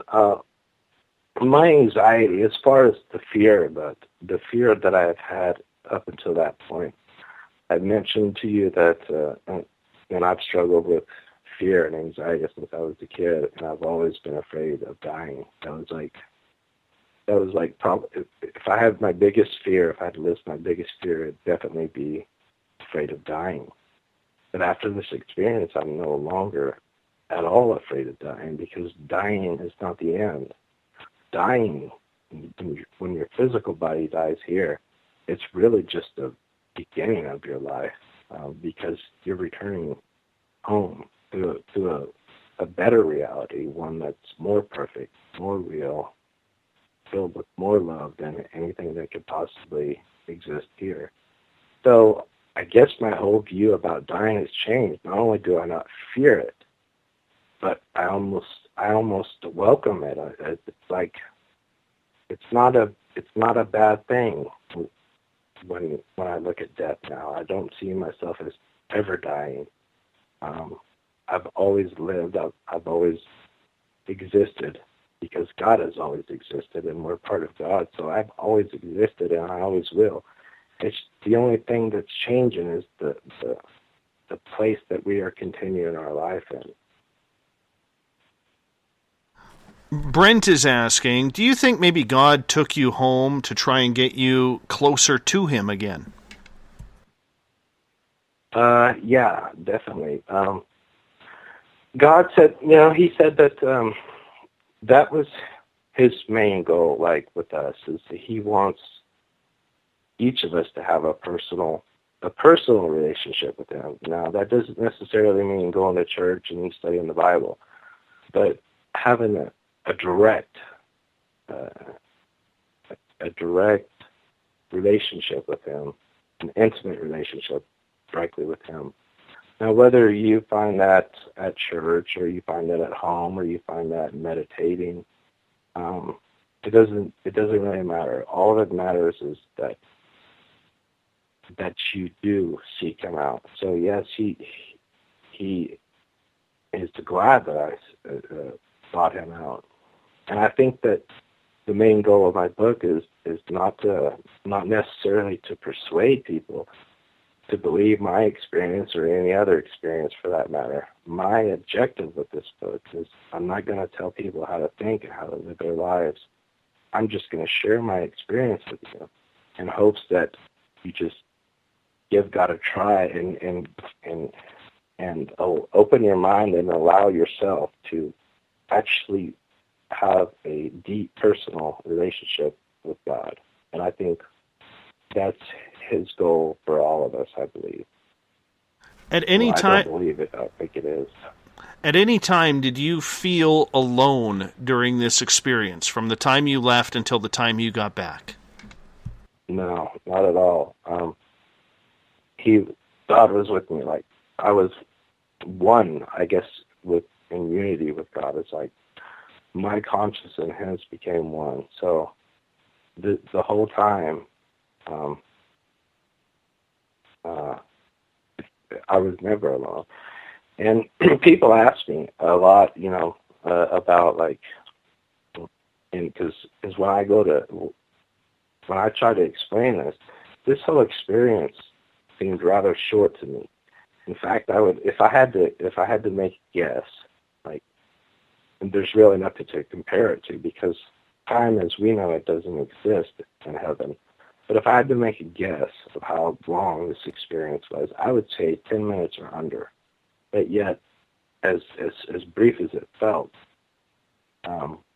it was substantially longer than that, almost 3 days. But you have no idea. You lose all. There's no concept of time there. A day can seem like 1,000 years. 1,000 years can seem like a day. Do you remember, and could you maybe provide some of the questions and answers that you asked God? Yeah, sure. Where do I start? Right. How about the beginning? So, that's always a good place.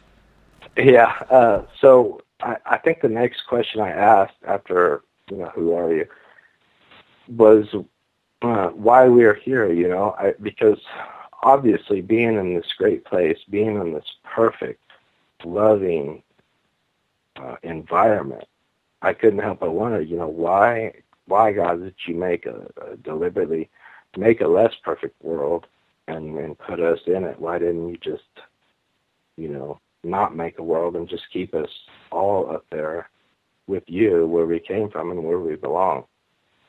And the answer's a little complex, but he basically knew himself as an all-loving God, and he knew that he was everything. But he wanted to experience himself by not knowing, and therefore he created us and in a less perfect environment, so that we can come to seek God by not knowing him initially. So, and I go into more detail in my book as far as explaining that to where maybe the listeners can better understand. But that's basically why he made us, so that he can experience something other than complete love. And then the next one I had was love. I believe it's chapter 3. It's chapter 3 of my book. It's called Love and It's Variable. Love, okay, like God's love, has the ability to create. So when you act out of love, okay, you're creating something. Whether you see an immediate result to that or it's in the future, distant future, every time you react in love, you're creating something. But love also has a variable, because love here is not endless. It has limits, and because it has limits, it can only be, say, 99.9% of love. In other words, something else has to exist with love on earth to serve as a distinguisher. And that variable would be the opposite of love. So greed, envy, fear, hate, violence, manipulation, all those fill in that this love's variable, what I call it. And the reason why that has to serve along with love is because if things were pure love, for instance, that reality already exists. It's heaven. The whole point of this is to experience a world that isn't pure love and has flaws, has imperfections. So, and then the next one chapter, God's are the three levels of consciousness: the individual, collective, and absolute conscious. How our choices and all those who have lived and made choices or did actions either in the name of love or in the name of its variable, how they have created things in our future, and how we react today creates things in the futures to come. Whether that thing's an event, a person, a date, birthday, it could be a building. All our choices, okay? And I'll give you an example of how this works. I'll try anyway. This is the example God gave me. On Earth, if you look at a still pond, imagine an endless still pond, okay? And there's two people, one with a coin, okay, in each hand. And let's say that when they make a decision, they flip a coin into this still pond, and this pond represents space and time. When those coins hit the water, they expand out with rings. The water creates rings that expand out. Well, in this example, there's two choices where these two rings intersect. Okay, down the pond, wherever it might be, something is created at that intersection. Now that could be 10 years from now, and it could be something simple created, like somebody having a good day, or something bad may happen, or maybe the weather's bad in one part of the world or one city. it's unclear. But if you imagine millions and millions of people, billions of people throughout time and even right now, constantly making decisions, constantly flipping coins into this pond, you can see that there's almost infinite intersections, okay, that are in the past or that are in the future, and well beyond our time here on Earth. So you can see how our world is literally created from all those who have lived and made choices, and all those currently living and making choices, and everyone that will live and will make a choice is shaping the world to come. And it's going to determine the circumstances, bad or good, for every individual in the future. I don't know exactly when, how distant the future is, but when we act out of love, or it's variable, we are creating something. We have less than a minute here before we got to go to break, so there really isn't time to get into another question, but I do want to remind our audience we will get into more of your questions heading into hour number 3 here on Spaced Out Radio because, well, they're important, and we like to get them in. So that's what we're going to do. I appreciate the question, and I hope that I explained it to the listeners in a way that makes sense to them. I always try to provide good examples of something that can be something people can relate to. So I hope I did that. Mm-hmm. You know what? For your second ever interview that you've ever done on radio, I think you're doing a pretty good job at explaining things tonight. So thank you so much. Joshua Okerson is our guest tonight on the Mighty SOR. And he's talking about this really cool experience he had just a few years ago regarding God and the effects of having like a near-death experience. Josh is going to be with us for one more hour here on the Mighty SOR. He's going the distance tonight, so we appreciate him doing that. It's going to be great to get more of your questions in. I know I have a number of questions to go as well. So you got to stick around for hour number 3 of Spaced Out Radio right after this. Looking for a place to advertise at a very reasonable cost? Look no further than Spaced Out Radio. SpacedOutRadio.com has an advertising tab that you can click to check out our daily, weekly, and monthly packages to play on the radio, or our website including social media. From commercial spots to banners, we have it all. Check out our competitive pricing today.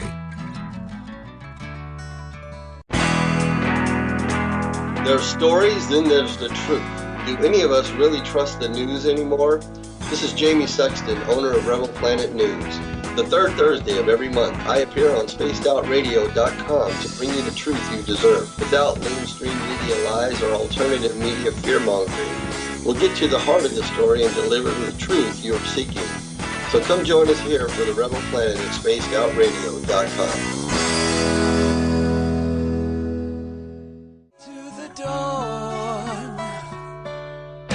We are lighting the void on Saturday nights on Spaced Out Radio. Hey, this is Joe Roop, and I'm hanging out in SOR headquarters every Saturday night, bringing you the latest news when it comes to the weird and strange. Bigfoot, occult, UFOs, ghosts, and everything in between, I got you covered. You can tune in to SpacedOutRadio.com starting at 9 p.m. Pacific, midnight Eastern Time. Come travel into the void with us on Spaced Out Saturdays. Not ready for bed on Saturday night? Right after Spaced Out Saturdays, hop on over to S4 with Corey Ruiz and me, Eric Cooper from Forest Moon Paranormal. With S4, there are no limits to what we try and uncover. From government conspiracies to helping clean up the paranormal, no topic is safe on S4. We get to the heart of the matter, of the subjects you want to learn more about. So tune in on S4 starting at midnight Pacific, 3 a.m. Eastern, only on SpacedOutRadio.com. Visit purpleplates.com today. For over 40 years, the Purple Energy Plates have been delivering amazing results for their many customers. Inspired by the great genius Nikola Tesla, the harmony, healing, and energetic effects of the plates have proven over and over to be beneficial and often miraculous to thousands of customers. Check their site for daily specials and choose from their many energy products. You won't be sorry. Visit them today at purpleplates.com. Hi there. I'm Butch Witkowski, lead investigator with U4Cop. On the final Monday of every month, you can listen to me and host Dave Scott on Spaced Out Radio's Strange Days. We're going to get to the heart of the matter when it comes to what's happening out there. People are seeing and experiencing things from ET contact to Bigfoot, and I want to hear about it. Your experiences are what we investigators need to help solve these unknown mysteries. So tune in at spacedoutradio.com to the final Monday of every month from Butch Witkowski's Strange Days. This is Eric Markham, news editor for the Spaced Out Radio's The Encounter Online. We have put together a great team of writers and journalists from all over the world to bring you top-quality paranormal stories, from alien encounters to the latest conspiracies. You won't find any of that fake news here. True stories and top-notch reporting as we look to bring these experiences to the mainstream. The Encounter Online, only at spacedoutradio.com. Do you want to know the truth? Do UFOs exist? Are aliens real? Are the governments hiding the biggest secret in history? We're UFO seekers, and we're on a hunt for the truth. Subscribe to our YouTube channel and follow along with us as we journey across the United States, visiting UFO hotspots and alien hotspots, trying to document the UFO phenomenon. Catch us on Spaced Out Radio every third Monday of the month as we discuss Area 51, UFOs, and more. And also, don't forget to subscribe to us on YouTube. Become more intimate and interactive with Spaced Out Radio. Join our Space Travelers Club with your new membership. For $5 a month, we'll provide you with special access to the website, monthly prize draws from books to psychic readings, along with monthly newsletter, private interviews, and more. Sign up today to be part of Spaced Out Radio's experience. Don't have time to listen to Spaced Out Radio live? Wherever you are, the car, the office, the shower, or even if you're traveling, we're right here for you. Each Spaced Out Radio show can be found on iTunes, TuneIn, and on our YouTube channel, Spaced Out Radio Show. It's the perfect way for you to catch up on our shows. For more information, just head over to our website, spacedoutradio.com, and tune in to us today. There's a lot of strange going on in this world, and we can help you find out what's going on with you. Paranormal, cryptids, UFOs in the sky, aliens in your bedroom tickling your toes. We have the investigators you need to find out the answers you deserve. All you have to do is head to spacedoutradio.com. Your information is 100% confidential. The SOR Sightlines Report. It's free, and we're here to help. You hear footsteps in the empty room above you. A rocking chair begins rocking by itself. Don't be afraid of the things that go bump in the night. Reach for Spirit Storybox, the iPhone app the Huffington Post UK called the only ghost hunting app you will ever need. Spirit Storybox. The spirits are telling their stories. It's Cosmic Sundays with me, Elizabeth Anglin, in Cosmic Passport. Let me take you down a 3-hour spiritual journey where we will get into everything from ET contact to Psychic Sundays. It's a journey of listening and learning together with some of the best professionals in their fields. You can tune in to Cosmic Passport at spacedoutradio.com every Sunday, starting at 9 p.m. Pacific, midnight Eastern.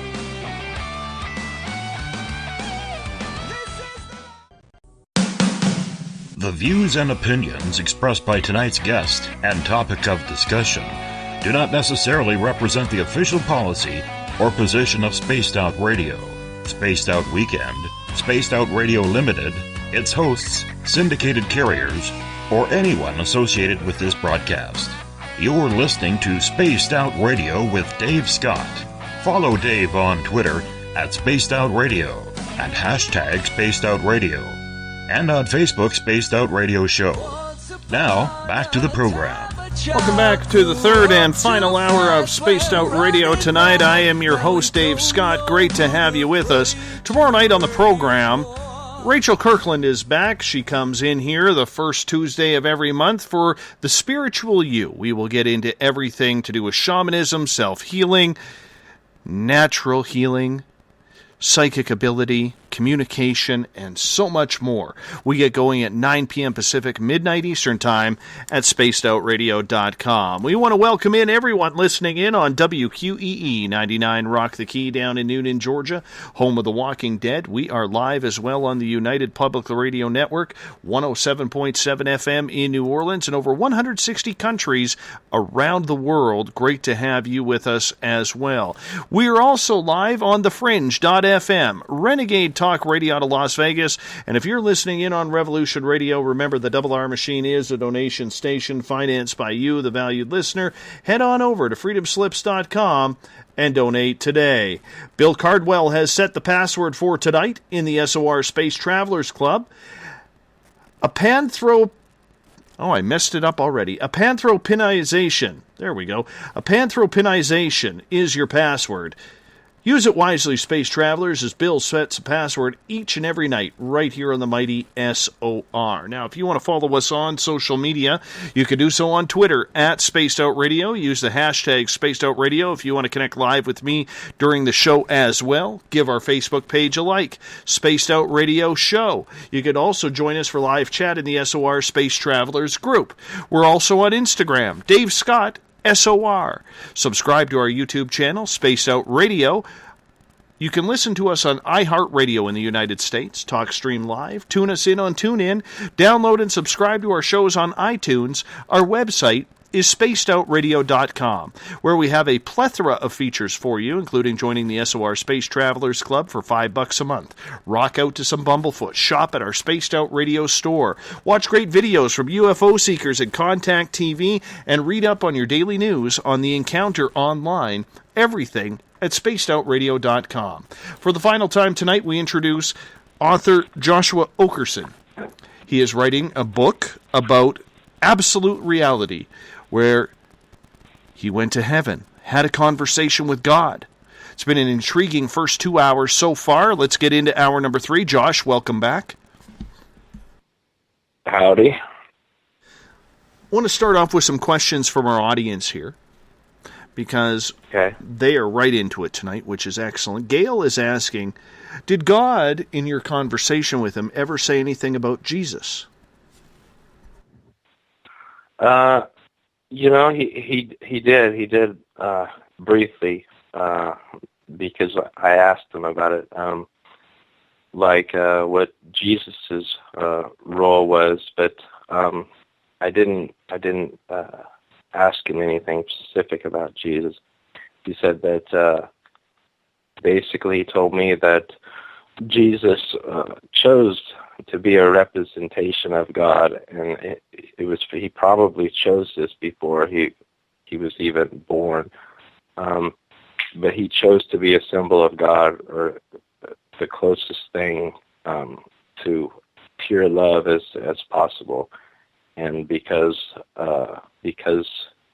even today, even in today's world, if somebody was to come up and say that they were love and say that they were the son of God, although all of us really are the sons and daughters of God, we would be ridiculed. And people didn't accept Jesus just like we wouldn't accept anybody claiming to be, a Messiah nowadays.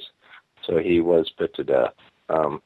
But I didn't really ask him a whole lot about biblical questions or what Jesus' role was.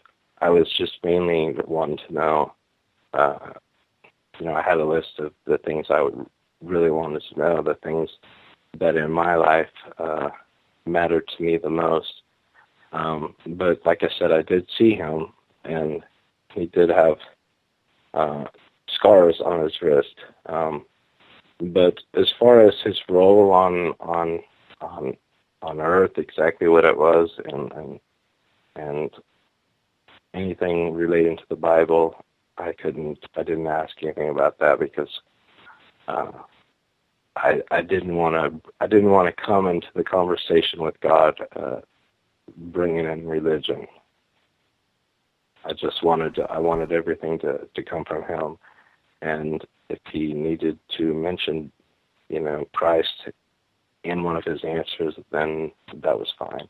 But I didn't come expecting to know what the Bible has already, told us. Let's get to Shujin's question. He is asking, Josh, were you able to think things into existence in that experience? And could not this voice that you perceive as God have been a construct of your own desire? The first part of that, yeah, whatever I thought of, it was happening. It was in existence. I could be anywhere or see anything by simply thinking about it. The second part, what was the second part of that question again? I gotta find it here now because I scrolled up. That's okay. I'll find it. I think it was something about making something to fill my own. Could this voice that you perceived as God been a construct of your own desire? Again, if it was like my own desire, and I've questioned this more than once, as well as other possible explanations. But I think if it was my own desire, that's everything that I came back with, all the insight that I somehow gained, it would have related to what I already knew. If you go somewhere and you learn things that the Bible never says or nobody has ever told you, and they're almost completely new concepts, I find that almost impossible for yourself to make up, because in the fact that he called me Joshua, which if it was my own desire, I would probably address myself by Josh, or probably not say a name at all because I already know me. There's just too many things that I learned that I had no prior knowledge to, and some of the things that I learned didn't actually went against what I've been told. So I don't think that this was the case at all. I don't think it's possible. Sonny is asking, did you see God as a facet of any particular religion, or a being that us humans have misinterpreted through this experience you had in all the different religions around the world? Well, I think that God is misinterpreted in all religions, because the problem with religion is they're trying to define God. You're trying to define an unlimited God in a limited world. I mean, for example, the Bible portrays God to be loving, but he can also be vengeful. And that is a human God. That's thinking of God as like us on earth, and that's not the case. God is binary. He's nothing but love. He has no vengeance. But since we're human, we can't comprehend that. We can't really comprehend something being endless love and only love. So we have to put, well, if he's love, then he's got to be hate too, because every other human has experienced hate and vengeance and whatever, all the bad things. So we define him as good, and well, he's good if you do everything he says. He's vengeful, and he'll send you to hell if you do what he says you shouldn't do. But yeah, it's with all religions. That's the thing about religion that I don't like. They're they have written down basically defining God as somebody that is like us or human, and has emotions like human, and has actions like human, like we do in this limited world. But that's not the case, and every religion defines God a little bit differently. But they're all defining God as a limited God. In other words, they can't accept that God. They can't accept someone or something being all loving, all caring, endless, the source of everything, the source of all knowledge and truth. They can't they can't wrap their head around that God is everything and that he's nothing but love. So, they restrict who he really is. So some of the religions, they define certain parts of God, but they all limit him. So our perception of God is completely wrong. Follow-up question from Sonny for you. Do you think then God is a tangible being, or do you think he just presented himself in a form that you could understand? He presented himself as something that I could relate to. I mean, if you look at people who have had near-death experiences, each one of them may define God or his presence or his appearance a little differently.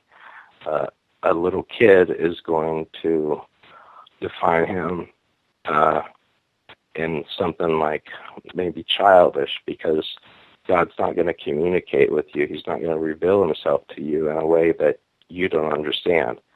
So, yes, everyone who comes to God, who speaks with him, they might see him a little differently. They might describe him as this.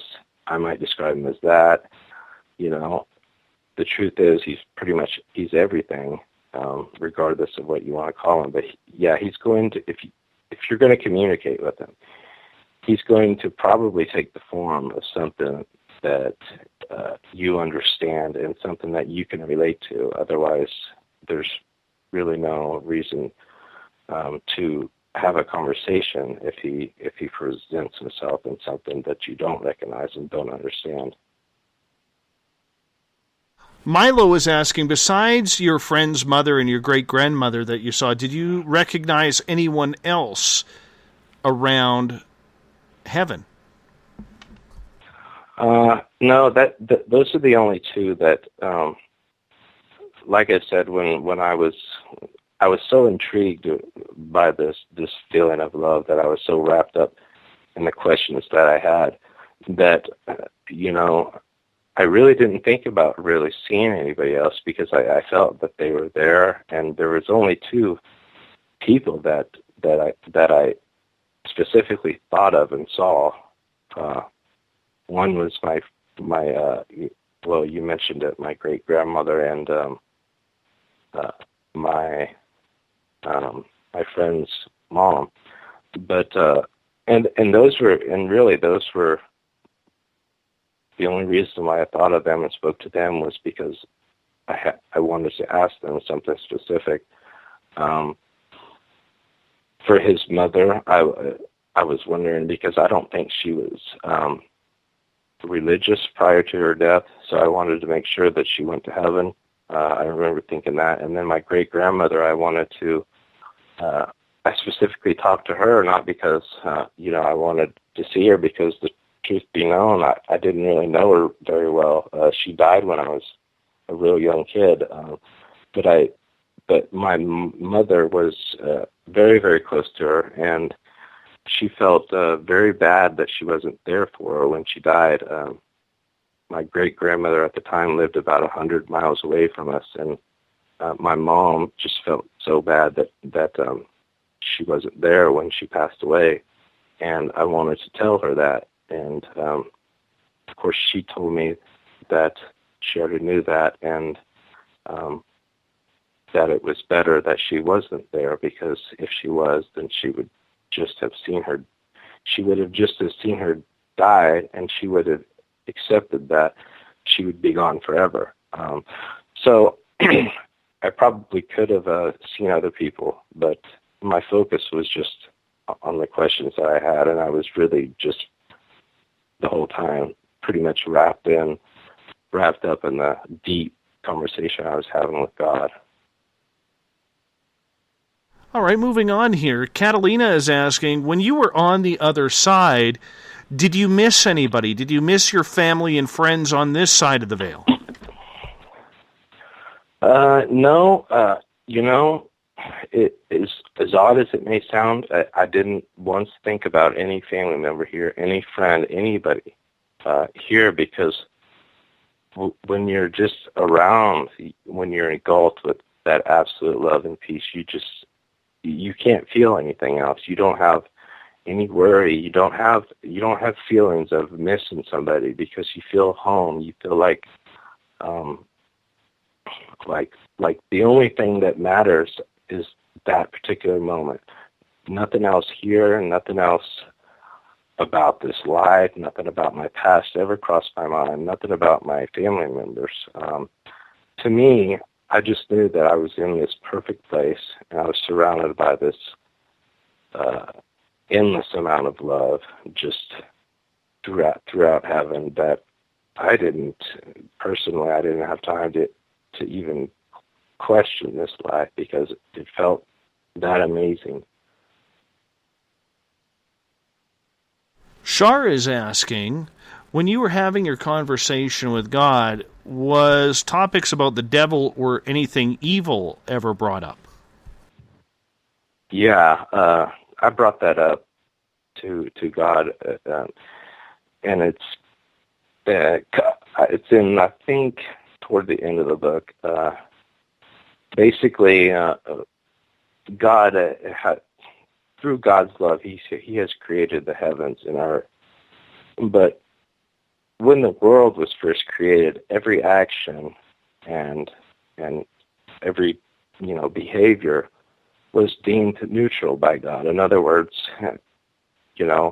death, stealing, whatever it may be, they were neutral. They weren't good or bad to God, because God gave us the control to create within our world, within our limited world. So we determine what's good and bad, basically. God is like a spectator to our world. He doesn't intervene. The whole purpose of us living is to make mistakes, is to experience something other than love. That's why we experience pain. That's why we experience all these other things, because we can't appreciate love until we experience something other than that. And that's why things like hate and envy and violence exist in the world, because if we've only experienced love, then we wouldn't really know what it is. We just and God used, and I'll give you a metaphor here that God gave me. He asked me if I knew myself, and I thought about it. I said, yeah, I think so. I think I know myself better than anybody.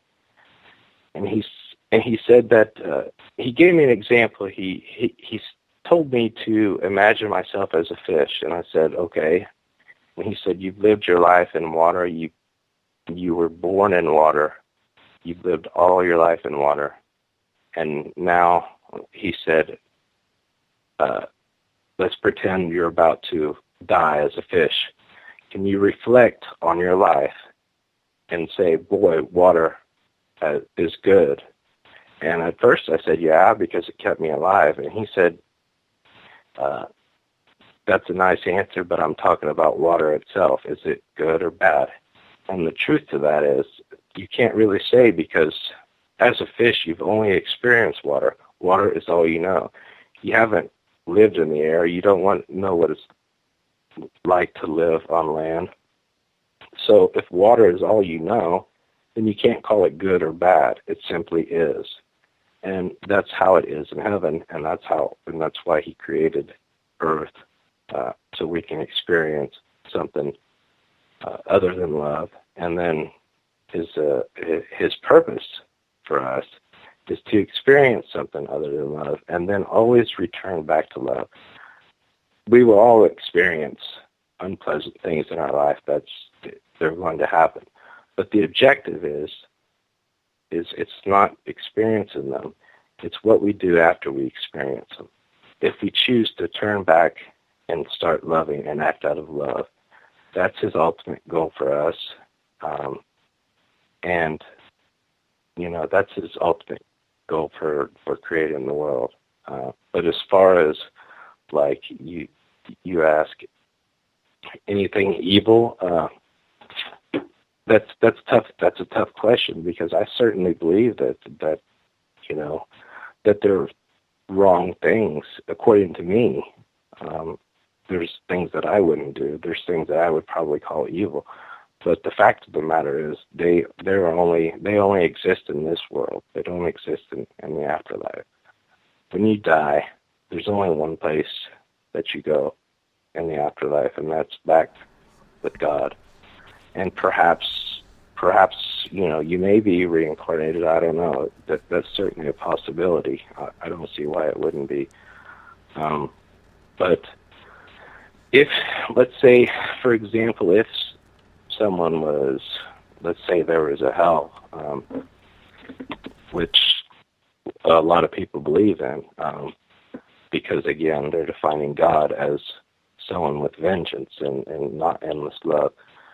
How can something that in the beginning there was only God, and God is all there is? So how can something ever be separate from him? I mean, if there's nothing but God, you cannot be separate from him. That would be like him deliberately creating our world, knowing beforehand that he would separate some of us and put us in the so-called eternal flame. It doesn't make sense by my logic and by basic human logic, so it certainly, doesn't make sense to God's logic. But, yeah, I hope that answers your question clear enough. No problem. Chris is asking if there was any talk about reincarnation. No, that wasn't specifically brought up, but since, I had the feeling that since we've all, you and I and everybody has always existed, whether we realize it or not. We're part of God. God has always existed. So when we move on and we rejoin God in absolute reality is what I call it, then there's certainly a possibility of coming back down to earth. I don't see why not. It makes sense to kind of sort of go back through the life cycle again, but it wasn't ever discussed.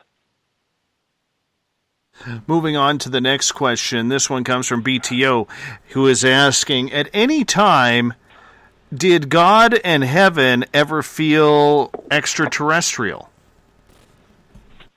Define what is exactly like alien. No. This felt like alien, as in new to me. Yeah, that part, yeah, but not like an alien species. No, not at all. It was basically like a really familiar place, and it was like it's like your conscious was reunited with the whole. Basically, I didn't see anything like out of the ordinary or anything alien or extraterrestrial. This was just a place of just pure love and pure peace. We are heading over to Twitter now, and Andrew is asking, Joshua, why do you think you were chosen for this most prestigious dialogue with God? That is a good question. I don't necessarily think that I was chosen, because, it's not like God just said, hey, you're going to write this book and you're going to experience this. I had to come to him, so I kind of chose him versus him choosing me. And I don't think that, I think that a lot of people have experienced similar things to this that they probably just haven't wrote about or talked about. But even if you look at some similar people who have wrote about God and their death experience, there are actually many of them. One of them is called one author is called Neil Donald Walsh, and he wrote Conversations with God, which is similar to what my experience was. It's just that I think his was in this reality, and he was guided more by, I think, auditory voices versus mentally obtaining knowledge. But I don't think that I'm anything special. I think that if I can go to God and I have a question and I'm sincere about it, and most importantly, I wipe any bias off the table. I think that's anybody could communicate with God if they want to. The problem is you can't come to God and you can't expect to know about God, who he is, if you come to him, let's say somebody that is really strict Christian and believe in everything in the Bible. If you go to God, I mean, what knowledge are you going to obtain? If you think about it, God can't tell you anything that the Bible doesn't agree with. So you're already limited in yourself and knowing God. If you come to God with any preconceived notions about who he is and what our purpose is and everything like that, you just have to clear all that. You can't hold it. You can't hold any value to who God is, and just let him tell you himself. I think that you'll get a lot different interpretation, and you'll discover how actually simple God is, how simple and pure he is, by having a conversation with him. I don't think that I'm special. I don't think that I'm a prophet or anything like that. I just think that I was a person, that reached a point in my life where I needed answers and I needed guidance and I needed direction, and I asked for it, and I was sincere, and I happened to gain it. Let's get to another question from Andrew on Twitter here. He is saying, Josh, you use the pronoun he when referring to God. Was it specifically a male form that you heard, or when you saw, or when you had this experience? No. I mentioned earlier, I say he because if I was to say it or everything or love to describe God, people probably wouldn't know what I was talking about, especially amongst Christians. I use the term he because that is the context of which most of us base God on. It seems like in society and most religions, God is looked to as a male figure person. So I use he or him to describe him, although no, he doesn't. He doesn't have a specific gender or the other. The fact is that God is everything. So, regardless of what you call him, it's always partially right. But no, he's not strictly a male. And a final question from Andrew here on Twitter. Before your direct contact with God, did you ever have any other paranormal experiences in your life? No. This was the first. This was the first and only so far that I've had, and I've always been kind of interested with, especially before this experience. I was very interested in the afterlife, like I said, mainly because I was petrified of it, and I wanted to know that if dying, when the human body dies, if that was the end. And there's a couple of supposedly haunted places around my hometown. There's two of them that I know of that I visited, and I actually tried to have a paranormal experience with. One of them was with a guy named Billy Cook that was a mass murderer of, I believe, children, and they said that he was buried outside the cemetery gates in a cemetery close to where I live, and they said that that his ghost supposedly was around there, but I never did see anything. I never did hear anything. I did try a few times to have an experience because I always thought it'd be interesting, but I never had one, unfortunately, until this one. Let's get to Teresa's question, who is asking, was your conversation verbal, or was it more mental telepathy or feeling? Was it a man's voice? Well, when I asked things through my mind, but I still heard the voice. It wasn't auditory. It didn't enter my ears. It entered directly in my mind. But yes, it did carry tones of both male and female. As far as the sound of it, it had characteristics of both. I would describe it like it spoke with like the authority and wisdom you might associate it with a male, coupled with the kindness, loving, and understanding one might associate with a female. It had characteristics of both, though. It wasn't a male tone or a female tone. It was both.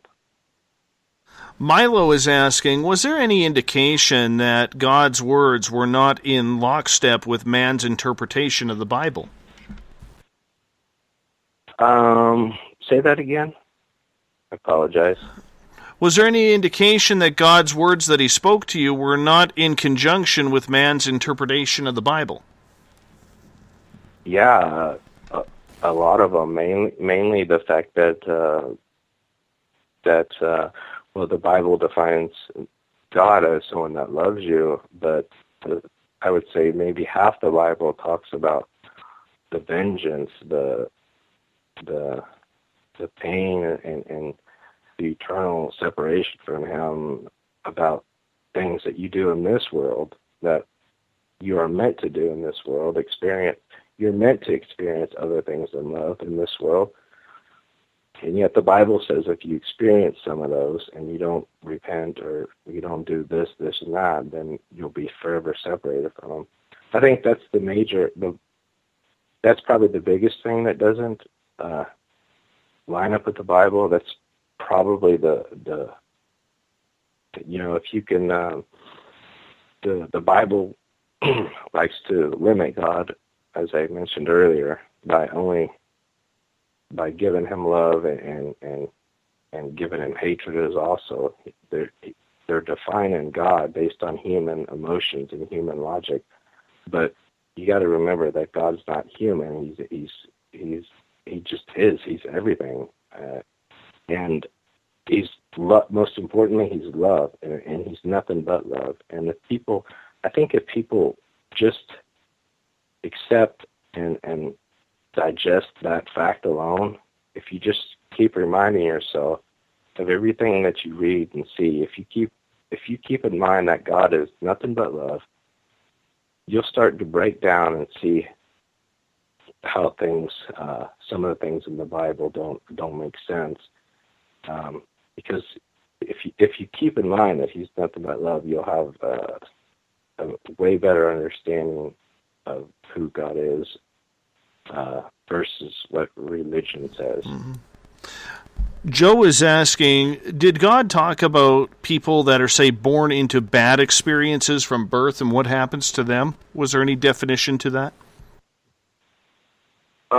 No, but I could maybe elaborate on born into bad experiences. The situations and the circumstances that we face, they were determined, prior to our being on this earth. The actions of people of everyone who's ever lived, and every decision they made, and when they acted out of love or the opposite, or love's opposite, or love's variable, they have created things, and we are creating things for the generations to come. But people who are born into poverty, people who are born, let's say people who are born into richness, okay? That's probably the result of people making decisions and actions out of love.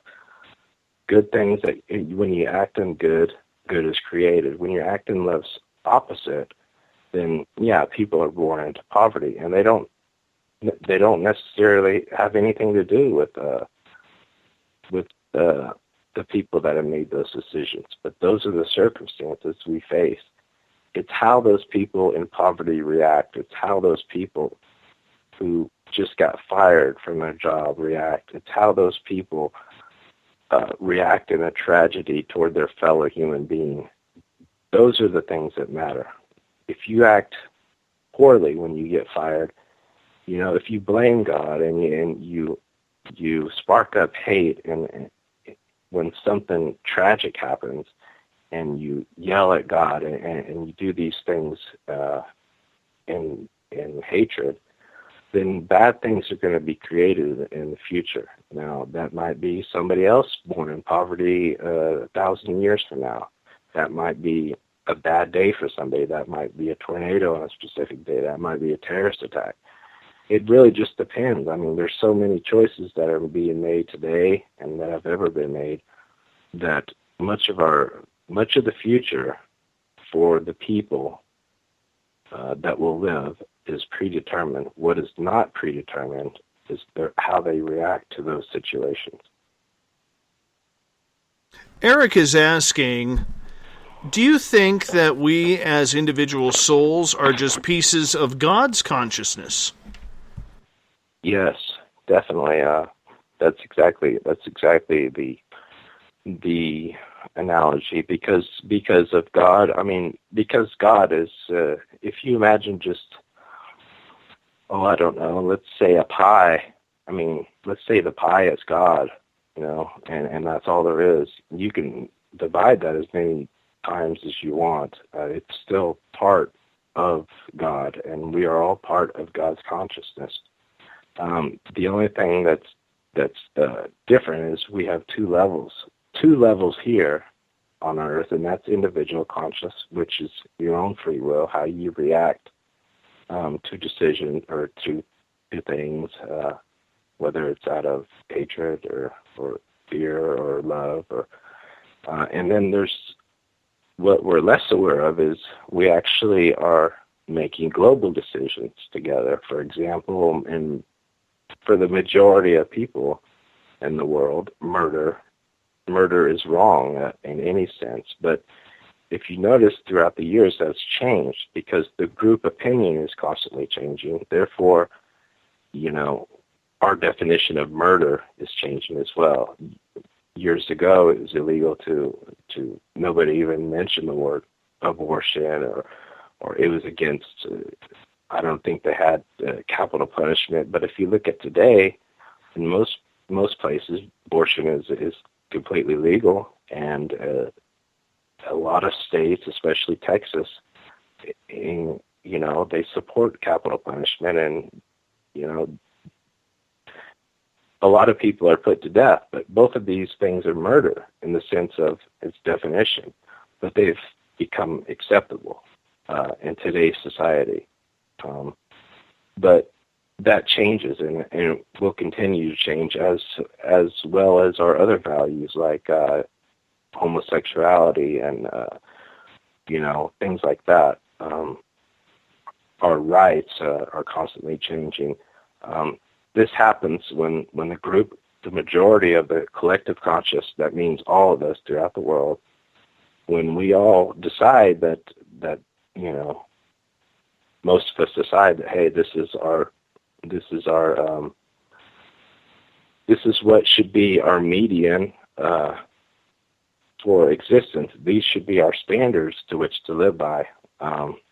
Then those standards become reality, and that's why things are changing, such as murder and stuff like that every day. They change as we change as people and as we consciously make decisions together. What about prayer?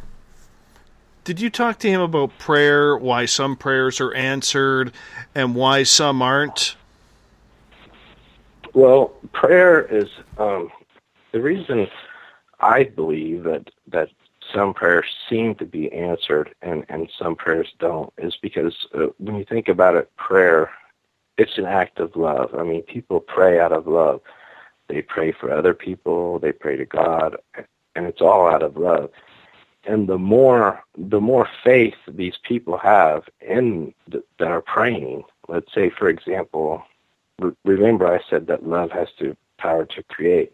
Well, if you act out of love, it creates something small. But if you say you have thousands of people praying for you, that's a lot more love and can create a lot different result. So I think that some prayers are answered because maybe there's more people, there's more people praying for that individual, and most importantly, that the people that are praying aren't just praying to say that they're praying. They're actually meaning it, and they actually believe that whatever they're praying for is going to happen. If you believe that something is going to happen and you're convinced, then the more likelihood that is of happening. So at no point did you mention about all those spam Facebook posts, you know, where it says if little Jimmy doesn't get 4,700 likes that God's not going to save him? Oh, I've never ran across one of those. Oh, you haven't? Yeah. Oh, they're my pet peeve, man. They are my pet peeve. The truth is that a lot of people try to. The thing is, like I mentioned, God's a spectator on this earth. Okay, if he was to come down and, let's say, save Jimmy and give him his 50 likes or whatever, what would that be doing? One, that event, the fact that Jimmy posted a Facebook and has a Facebook, the fact that that happened was created by somebody in the past, or a group of somebodies in the past that made decisions.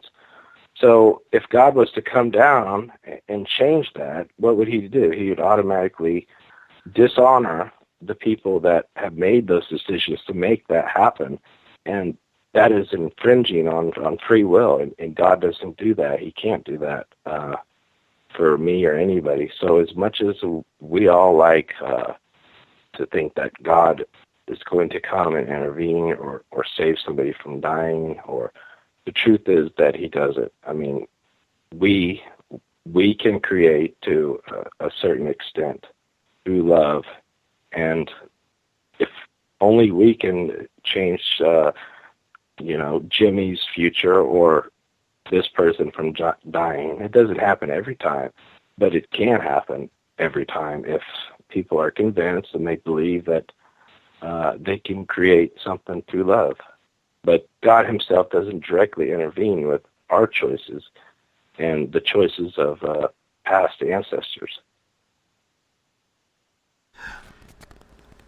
In your conversations with God, at any point did you have any fear? Did you feel morality encroaching on you? No, it was, in fact, I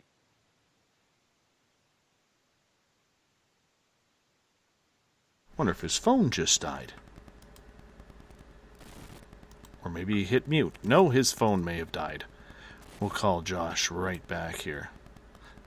Told him to plug it in.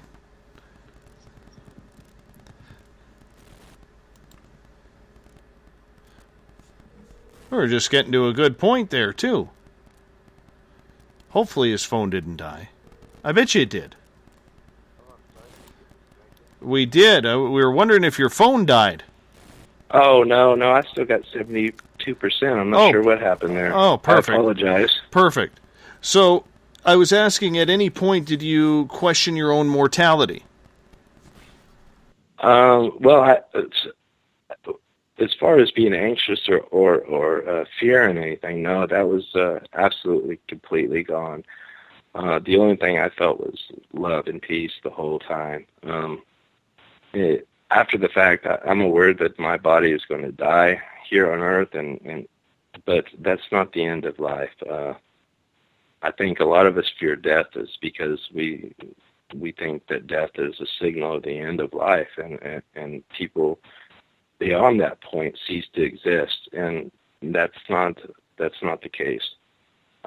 We've always existed, and no matter, this is just a short experience that God is getting to know himself through us, and when that experience is complete, then we return home. You mentioned earlier in the show that you feared death. You were scared of what would happen once you died. Do you still fear it now? Oh, no, not at all. I know exactly, exactly where where I'm going. So I not only don't fear it, but I almost welcome it. I don't view it at all as a bad thing. And I think you'll find that 99% of the people that who have had anything similar to this or a near-death experience, most of them will tell you that they don't fear death because they know exactly where they're going. They're going to a place of absolute peace and love. Let's go back to Twitter for Andrew's question, and he is asking, when you felt the all-encompassing love sense around and infusing through you, what was the first thing that came to your mind when that feeling overcame you? What did you want to do about that experience in that moment? Oh, I just remember it actually was just overwhelming. I think I almost started to tear up because I just couldn't believe how much. I mean, it felt as if I was the only person that God ever created, and all His love was just completely projected onto me. I just remember just feeling that, and it felt so good because I don't have a whole lot of close family members or friends, and I've never had a whole lot of deep love in my entire life, let alone to experience something as endless and as powerful and as surreal as God's love. You can't even compare it to anything. I tried to compare it in my book, but it really, unless you've experienced it, I mean, that is the most single most important thing I've taken out of this experience. How endless and just absolute, complete His love is toward each of us, and that's what my book is mainly points out. It talks about how endless and unconditional His love really is for all of us.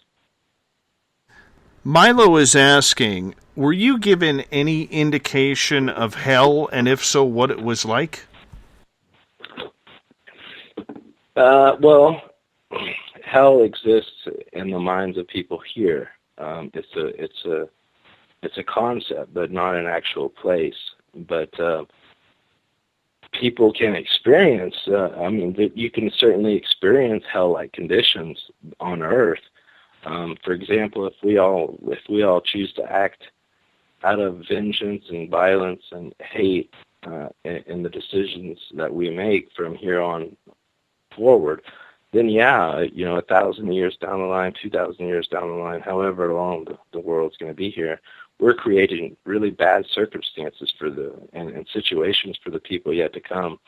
So, to that extent, you can experience it. If you choose to act out of love's variable, you can experience and create hellish conditions for both you and people to come. But as far as hell being an afterlife or a place separate from God, that doesn't exist.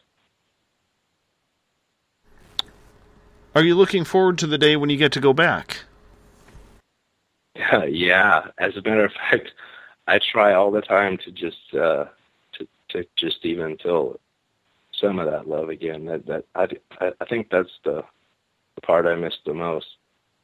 Feeling genuinely loved by somebody and knowing that whatever you do is not gonna anger God. It's never, His love for you is never gonna change. It doesn't matter how long you live, what your sexual orientation is, what you've done in the past. It's infinite. I mean, and that's going to change from that. But I'm here for a reason. I've got things to fulfill on Earth, probably a lot of it maybe with this book, but I'm not in a rush to go back there because I feel like I have things to do here. But yeah, when I can't wait to go back. I mean, anybody who's experienced this will probably, or something like it, will probably give a similar answer. Who wouldn't want to go back to a place that, you know, is perfect, where there's no pain, there's no suffering, there's none of the bad things that we may experience here. It's just nothing but love. I mean, out of all the moments that you haven't discussed tonight, is there one that sticks out in your mind that, or a message that you were given that you'll just never forget? No, the main message of my book, and the main message that God conveyed to me up and above everything else was, you know, that He's love, and not only love but unconditional love, the love that's endless. That was pretty much the main basis for the entire book, and probably the most accurate single term I can use to describe God. Did you see any angels? Well, not like my grandmother. According to me, everybody that I've seen, the two people actually that I've seen, were angels. Jesus was an angel, but they didn't. They had a physical appearance, but they didn't have wings that you would that some people portray angels to be. They weren't flying around. They were just. They had an appearance. Each of the three people that I came into contact to had the appearance of a physical body and physical looks, the way that you remembered them whenever they may have died. But that's not to say that they're limited to that form. I'm sure that they just presented me with that form because that was the form that's the only form of them I know.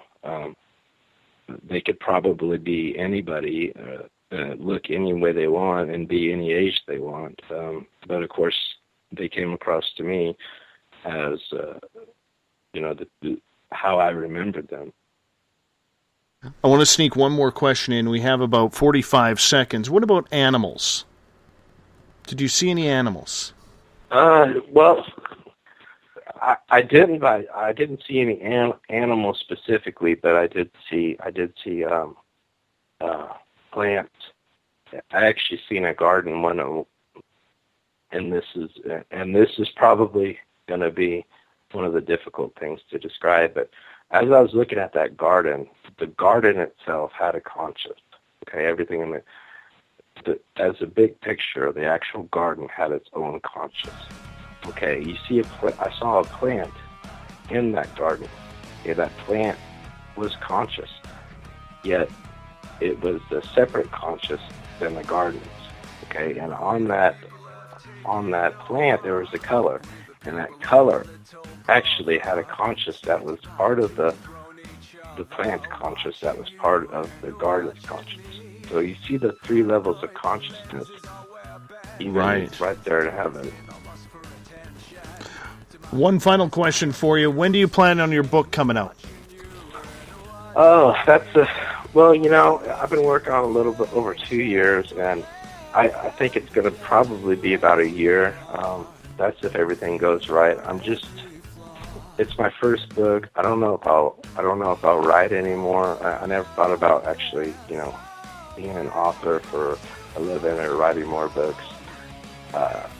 I felt like I always kind of wanted to write a book, maybe, you know, just to say I did it. But this really compelled me to write this book, and I really want to make sure it's the best that it can be. That it's Don't blame you. Accurate.